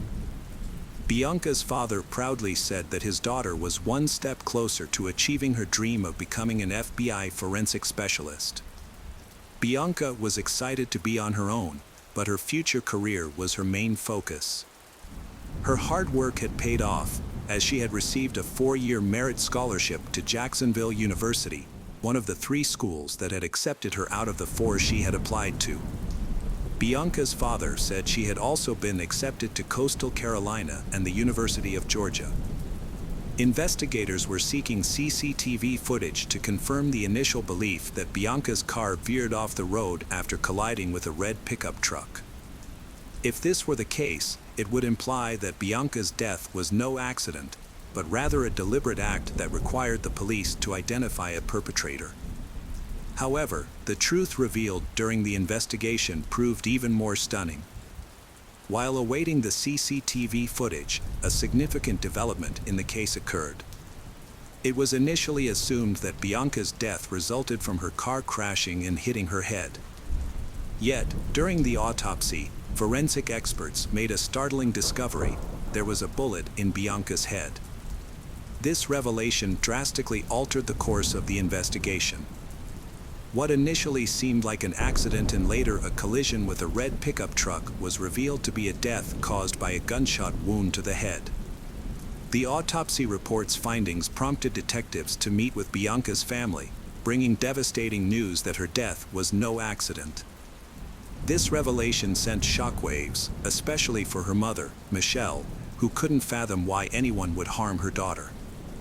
Bianca had a close-knit relationship with those around her, and her family couldn't identify anyone who might have wished her harm.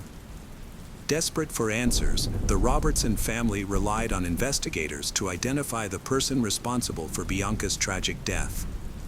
Upon reviewing the security footage from the Walmart her family visited on the day of her death, detectives found no suspicious activity. The detectives closely examined the family's actions from the moment they left their cars to the time they departed the parking lot. They dismissed the possibility that someone from Walmart could have followed Bianca and shot her, as she had not argued with anyone during their visit. The family had simply shopped, loaded their purchases into Bianca's car, and left. The investigation suggested that the motive for Bianca's death might be linked to an incident that occurred while she was driving home on the highway. Bianca's mother recalled, "We packed all the bags into Bianca's car," referring to the 2009 Chevy Malibu they had purchased for her 16th birthday from CarMax. Michelle recalled that her mother had chosen the car Bianca was driving when she first got her permit. According to Michelle, Bianca's mother said that Bianca had gotten everything she wanted, but Michelle didn't think of her as spoiled. Instead, she believed Bianca was simply loved and also willing to work for the things she desired. In fact, Bianca started her first job at McDonald's when she was 15 and soon switched to a dietary aide position at the Whitehorse Village Retirement Community in Delaware County. Michelle remembered that she had received a large number of letters and cards from the residents at Whitehorse Village who adored Bianca. After the police obtained traffic footage from CCTV cameras, Michelle pointed out that there were no cameras at the exact location where Bianca veered off the road. However, there was a camera about a mile away. To help illustrate the location, Michelle suggested looking at Google Maps. According to the map, Bianca lost control of her car where two lanes merged into one. When investigators reviewed the recording, they found evidence that supported the account of Bianca's encounter with the driver of the red pickup truck. The footage showed their cars traveling side by side, approaching a point where their lanes merged into one. It's possible that the conflict began when one driver failed to yield to the other. Given the tragic outcome, investigators inferred that the driver of the red pickup truck might have been the one who fired the shot. However, the poor quality of the footage made it impossible to read the pickup truck's license plates or see the driver's face. Nevertheless, from that point on, the driver of the pickup truck became the primary suspect in Bianca Roberson's death. Detectives were tasked with identifying the man, but they only had a blurry image to work with. After inquiring with Bianca's family members, it became clear that none of them knew anyone who owned a red pickup truck. The police then re-interviewed the witnesses who were present at the scene and those who had called 911, but unfortunately, none of them had caught a glimpse of the vehicle's license plate. The Bianca Roberson family has received an outpouring of support from friends, strangers, and people of all ages since Bianca's passing. A vigil was held just 2 days after her death, and many have reached out to share their stories and condolences. Bianca's family describes her as a selfless and compassionate person who always put the needs of others before her own. According to her mother, Michelle, Bianca would often take in children who were in need, even if it meant sneaking them into their home without permission. When confronted about her actions, Bianca would simply say that she wanted to help others in the same way she would want someone to help her if she were in a similar situation. This kind of empathy and kindness was evident in many aspects of Bianca's life, including the time she witnessed a car accident and immediately asked her mother if they could stop to help.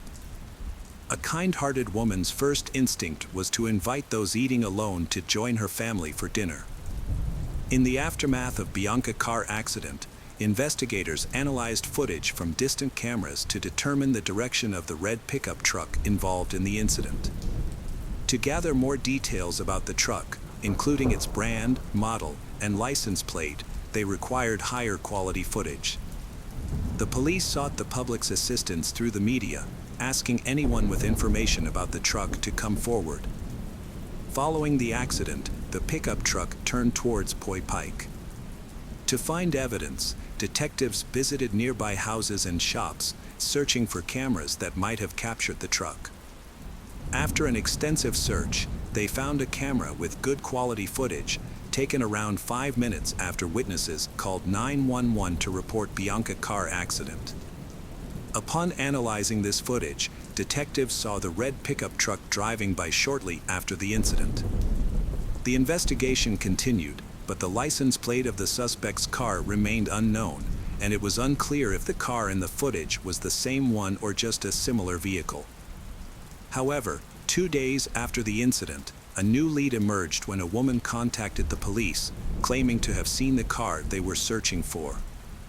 She also reported seeing the driver's face.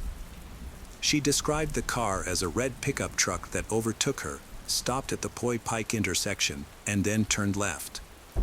This information was crucial in narrowing down the search area and also revealed that the pickup truck in the footage was not the actual suspect's vehicle, but rather a similar-looking truck. Her description helped a forensic artist create a sketch of the suspect, who was identified as a white male, 25 to 35 years old, with brown hair and a stubble beard. The police released the suspect's sketch, hoping someone would recognize the person and come forward. They showed the sketch to Bianca's family, but no one recognized the individual. As the investigation continued, detectives began to consider the possibility that Bianca's death was a hate crime. To gather more evidence, the police canvassed the area where the red pickup truck was last seen, visiting homes and businesses near the intersection where it turned left. They were searching for a high-quality surveillance recording that could provide answers to their questions. Their efforts paid off when a homeowner, who lived less than half a mile from the intersection, provided the police with a recording from their driveway surveillance camera. By estimating the time it would take to drive from the crime scene to the homeowner's location, the police quickly found the relevant footage. Although the new footage was of better quality than the previous one, its angle made it impossible for the police to identify the car or its driver. The police worked hard to find another recording from a closer camera, and they got lucky. Although the license plate was not visible, they were able to identify some unique features of the car. These features included a sticker on the right side window, a vertical dent on the passenger door, and damage to the hood. With these details, the police had a much better chance of finding the car. The police sought the public's help in finding the truck and its driver by offering a $5,000 reward for any information that could aid in the investigation. They were confident that someone would recognize the distinctive vehicle.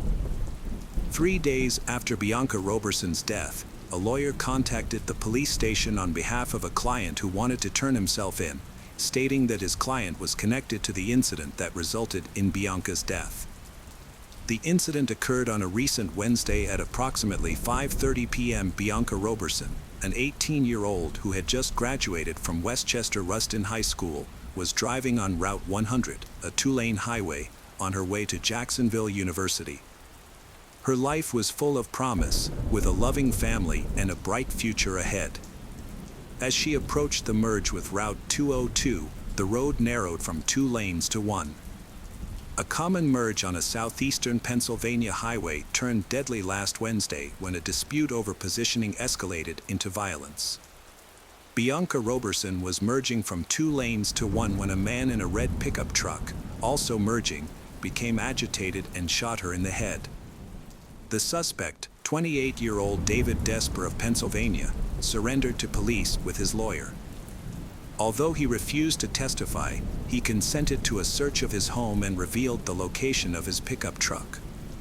David was subsequently arrested and charged with Bianca Roberson's murder. The police tracked down the suspect's vehicle, a pickup truck, at a location David had previously mentioned. Unique features on the truck, such as stickers on the windows and damage to the body, made it unmistakably clear that it was the same truck involved in the crime. The investigators searched Davider's residence and found the firearm that was used to shoot and kill Bianca Roberson.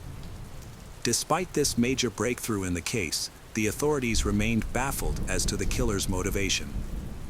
Over 800 loved ones and members of the community attended a heart-wrenching farewell ceremony at the St. Paul's Baptist Church in the suburban Westchester borough, which lies approximately 25 miles. During the funeral service, many people paid tribute to she, including her brothers, officials from her high school, the chief admissions officer from the university she was set to attend, and friends.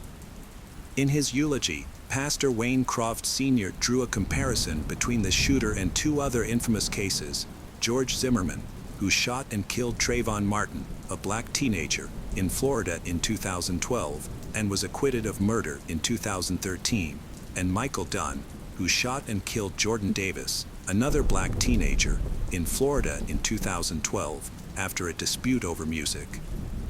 Dunn was convicted and sentenced to life in prison plus 90 years. The pastor expressed the sentiment of the black community, stating that regardless of whether Bianca's murder was a result of road rage or racism, the fact remains that a brilliant young black woman's life was lost. During the trial in September 2018, David Desper was asked to explain his motive for committing the crime. Instead of providing an answer, he requested forgiveness from Bianca's family. For Bianca's parents, the thought of facing their daughter's alleged killer was daunting. To show their support and unity, Rodney had arranged for family members and friends to wear T-shirts with Bianca's face on the front as they gathered at the Chester County Government Services Center. The family of Bianca Roberson wore bracelets with a poignant message: Bianca Roberson, a rose in God's garden. They also held a banner that read, "Justice for Bianca Nicole Roberson," a reminder of the tragic event that took her life on June 28, 2017. Rodney, Bianca's father, expressed his uncertainty about how he would react when he saw the man responsible for his daughter's murder. "I don't know what I'll do when I see him," he said. "The man who held the gun that took my daughter's life, he just took her dreams away. He had no right to do that." Michelle, Bianca's mother, struggled to come to terms with the loss of her child. "I want to hold her, comfort her, and bring her back," she said through tears. The prosecutor argued that the traffic conflict occurred because Bianca failed to yield when their lanes merged into one. In response, David Desper rolled down the passenger side window and fired a shot. Realizing the severity of his actions, David Desper fled the scene, leaving his pickup truck with a friend in Pennsylvania, and attempted to escape to Delaware. However, after his sketch and the distinctive features of his pickup truck were publicized in the news, David Desper decided to hire a lawyer and surrender.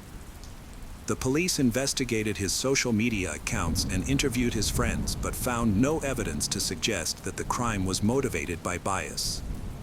As a result, David Desper was not charged with a hate crime. District Attorney Hogan stated that there was no indication that the crime was racially motivated or a hate crime. However, many people disagreed with this assessment. Before the sentencing, the defense portrayed David Desper as harmless and immature for his age, describing him as a big kid who enjoyed playing with cars in his free time. They argued that David Desper had essentially handed the case to the government by turning himself in. The defense claimed that David Desper was driving home when another car startled him, causing him to fire the gun. They maintained that David Desper was not a menacing individual. Prosecutor Chris Miller countered that a 28-year-old man driving with a loaded firearm is not a big kid. He emphasized that David Desper's actions were those of a responsible adult. Ironically, David Desper's own mother had shared a Facebook post about the police searching for the person who murdered Bianca Roberson, unaware that the suspect was her own son. Wendy Desper expressed her love for Bianca's family and apologized for her son's actions. "I'm so sorry for what my son did," she said, as her son wept. Rodney Robertson struggled to speak through tears as he addressed his daughter's killer. "I have simple questions for the defendant," he said. "Why did you shoot my daughter? Was it because of her youth, her race, her gender, or just because you wanted to go first on the road? Was it simply because you were having a bad day?" Rodney continued, All my dreams for Bianca were coming true until the day the defendant took her life. Now, all I have left of Bianca are my memories. David Desper pleaded guilty to third-degree murder. The court sentenced him to 40 years in prison, with the possibility of parole after 20 years. Judge Anne-Marie Wheatcraft became emotional as she announced the sentence, telling Desper, "I don't believe you were afraid, I believe it was anger." County Judge Anne-Marie Wheatcraft imposed the maximum sentence of 20 to 40 years for that grade of homicide. David Desper attempted to appeal the sentence, but his appeal was denied. On October 24, 2019, 19-year-old Anaya Blanchard was reported missing by the Auburn Police Department in Alabama. Her family quickly launched a widespread search, and local authorities joined in soon after. Initially, some wondered if Anaya's disappearance was just a typical teenage escapade, such as partying too hard or being upset with her parents. However, such behavior was not characteristic of Anaya. Anaya Haley Blanchard was born on June 22, 2000, to Elijah Blanchard and Angela Haley Harris in Homewood, Alabama. Her father was a businessman, and her mother worked as a registered nurse. When Anaya was about 3 years old, her parents divorced but remained on good terms. Then, Angela married Walt Harris, a heavyweight UFC fighter. Despite her parents' divorce, Anaya built strong relationships with both of them. Over the years, she became part of 2 loving families, receiving support from her stepmother, Yeshiba Blanchard, and her stepfather, Walt Harris. Her older brother, Elijah Blanchard Jr., was also an important part of her life. From a young age, Anaya showed a strong maternal instinct, influenced by her mother's example. Her kindness made those around her feel loved and at ease. She was always willing to listen, help anyone in need. At 19, Anaya was a central figure in her family, bringing them joy and support. She graduated from Homewood High School, where she had a passion for softball. In 2019, Anaya enrolled at Southern Union State Community College to study early childhood education, with the goal of transferring to Auburn University to become an elementary school teacher. On October 23, 2019, Anaya and her brother visited their mom and stepdad. After dinner, they said their goodbyes and headed back to their college dorms. Around 11 p.m., Anaya dropped her brother off, continued on her way alone, as they lived only 10 minutes apart. She informed him that her phone battery was low but reassured him not to worry since she didn't have far to drive. Later that night, around midnight, Anaya called a friend, but she never returned to her dorm afterward. The next day, her family reported her missing to the police. One of the biggest signs that something was seriously wrong was that Anaya left her dog alone overnight. Her mother knew Anaya would never do that because she treated the dog like a child. Anaya's phone activity stopped at 11:47 p.m. The last location where her phone was detected was near the Clarion Inn on South College Street. A major search effort began. Anaya's parents appeared on TV, volunteers distributed missing person flyers, and search teams scoured the areas where she was last seen. This effort led to a breakthrough on October 25th, when her 2017 black Honda CR-V was found in an apartment complex in Montgomery, about 50 miles from where she disappeared. When the police examined the car, they found blood inside, significant dents and damage on the outside, consistent with a crash. Law enforcement stated that this damage likely occurred sometime between Wednesday and Friday night. Days passed without any news about Anaya, leaving her parents heartbroken. They frequently appeared on television in a desperate attempt, hoping it would generate new leads about her location. She was last spotted wearing a black dress and brown boots while driving her black Honda CR-V. To encourage more community involvement in the search, a reward of $105,000 was announced for any information about her whereabouts. However, despite the significant reward, the search efforts did not gain momentum, with very few solid leads being followed up properly. Let's piece together the timeline of events. On Wednesday, October 23rd, just before midnight, Anaya was on the phone with a friend. This was the last time anyone who knew her heard her voice. By Thursday, October 24th, a missing person report was filed with the Auburn Police Department. Late on Thursday night, her stepfather, Walt, shared a video on social media asking for help in finding his stepdaughter. As time passed, hope started to diminish. On October 25th, when Anaya's car was discovered with blood inside, her parents were filled with despair. A vigil for Anaya took place on Sunday, October 27th. Her mother mentioned that Anaya had been with a young man she had just met on the night she went missing. That's all she said. She didn't reveal how or where she met him or where they went. She simply stated she was with this guy she just met, but Anaya would never just leave with a complete stranger, Angela explained. On Monday, October 28th, police released surveillance footage of Anaya entering a convenience store at 11:21 p.m. to buy potato chips. By October 30th, over 60 agencies, including the FBI, the Department of Homeland Security, and the Alabama Department of Forensic Sciences, came together to form a task force in response to Anaya's disappearance. This prompted a large-scale search operation, which quickly attracted national media coverage. The main clue the police had in Anaya's case was her damaged car. The car showed signs of a crash, and blood on the front passenger seat was confirmed by the Alabama Department of Forensic Sciences to belong to Anaya, suggesting she may have been seriously hurt. Investigators also found a bullet hole in the passenger door and shell casings in the left cup holder. Additionally, there was a strong smell of cleaning solution in the car. Despite these findings, there were no suspects or clear leads to follow, prompting detectives to examine the evidence more thoroughly. When detectives reviewed surveillance footage from the convenience store where Anaya was last seen, they noticed a black man loitering nearby. On November 6th, the Auburn Police Department released an image of this man, who may be important to the investigation. Detectives identified him and were waiting to interview him.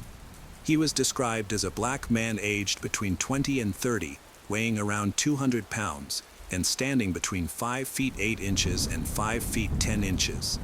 At the time, he was wearing dark pants, dark shoes, and a camo hoodie with the word Vans in white on the back. Police reported that the suspect left the area in a silver or gray Lincoln Town car from the early 2000s.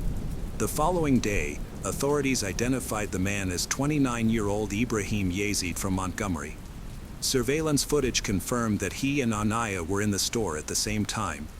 The video shows him purchasing alcohol while frequently glancing at Anaya.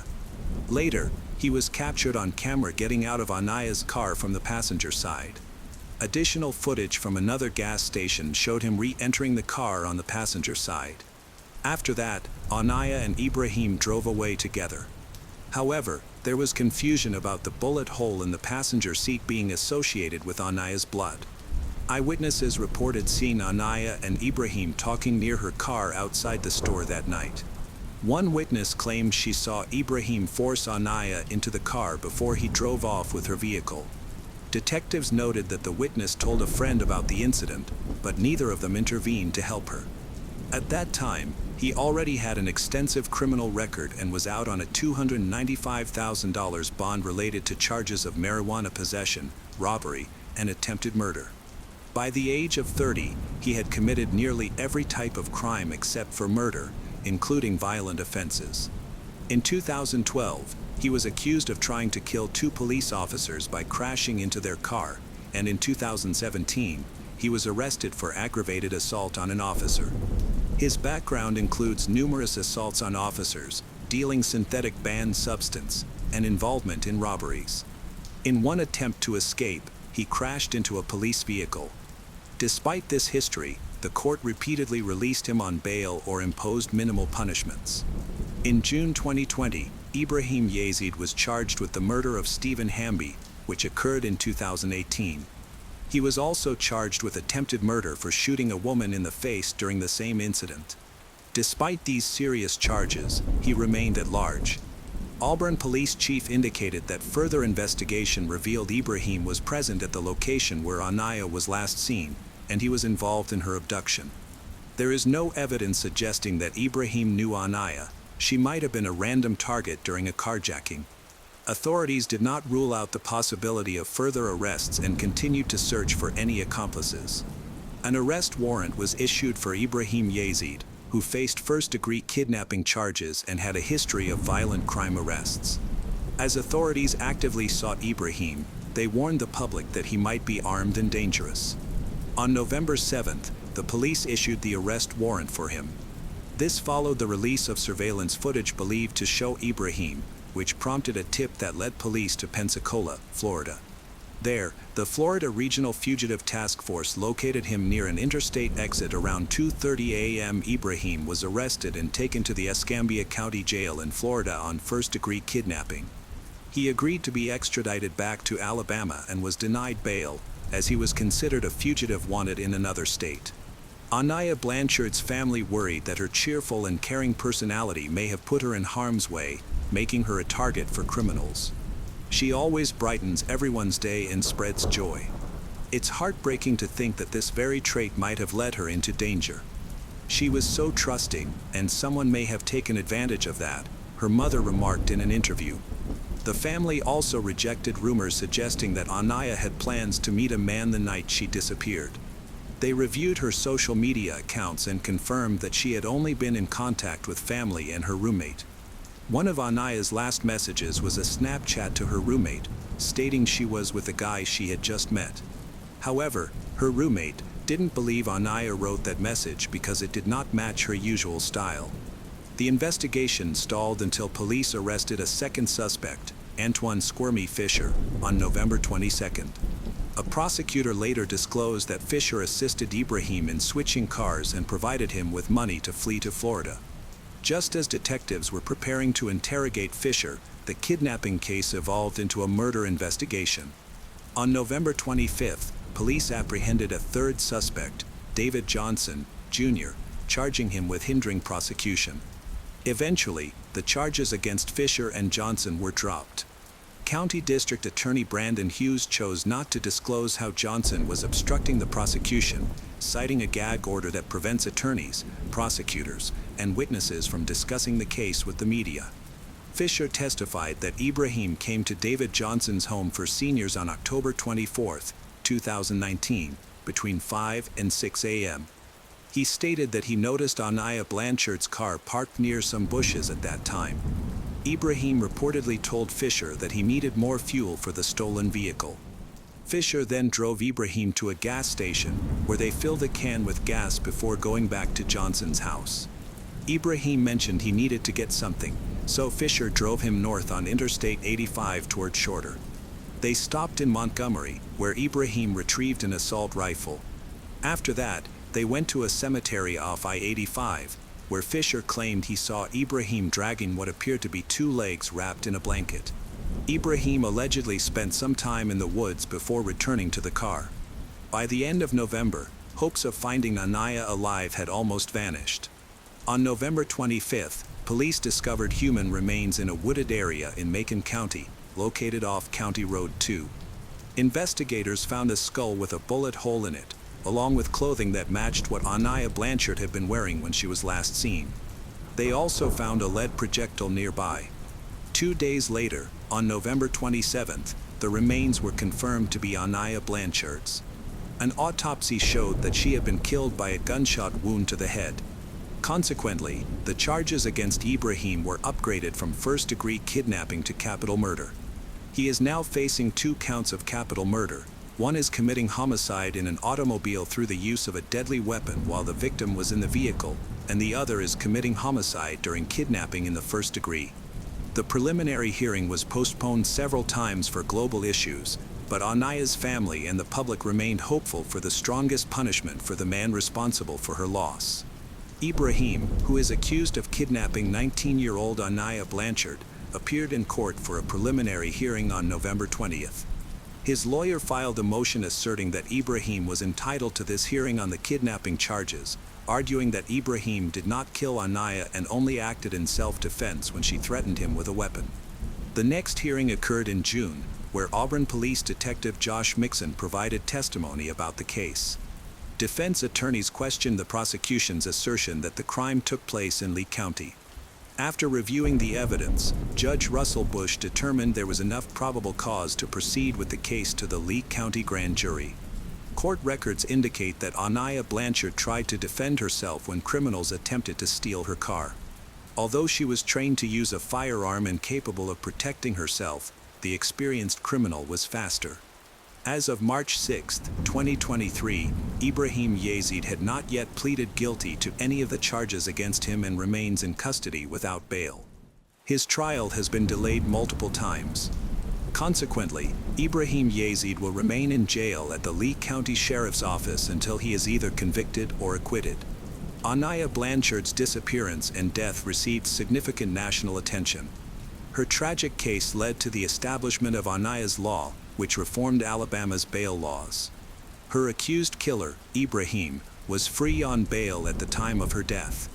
In Alabama, the state constitution allows bail for all defendants except those facing capital charges. Ibrahim had been granted bail after being charged with kidnapping and attempted murder, neither of which are considered capital offenses. Anaya's Law broadens the types of serious crimes for which bail can be denied to include offenses like arson, burglary, domestic violence, aggravated child abuse, assault, robbery, kidnapping, human trafficking, abuse torture, terrorism, and homicide. Under this new law, prosecutors can request a bail hearing, which the judge can either approve or reject. If the hearing occurs, the defendant has the right to testify, present witnesses, and cross-examine them. Prosecutors must show that the defendant poses a flight risk or a threat to public safety. The judge will then decide whether to grant bail. As of November 8, 2022, Anaya's Law, known as House Bill 81, was approved by Alabama voters. Additionally, in June 2020, Homewood City Schools established a scholarship in Anaya Blanchard's memory, and a bench in Patriot Park in Homewood was dedicated to honor her. By February 2025, the Anaya Blanchard case had seen significant developments, with the trial of Ibrahim Yazid, originally set for February 3, 2025, being postponed for a third time to the spring 2025 Macon County Criminal Grand Jury Session, pending a status hearing on January 30, 2025.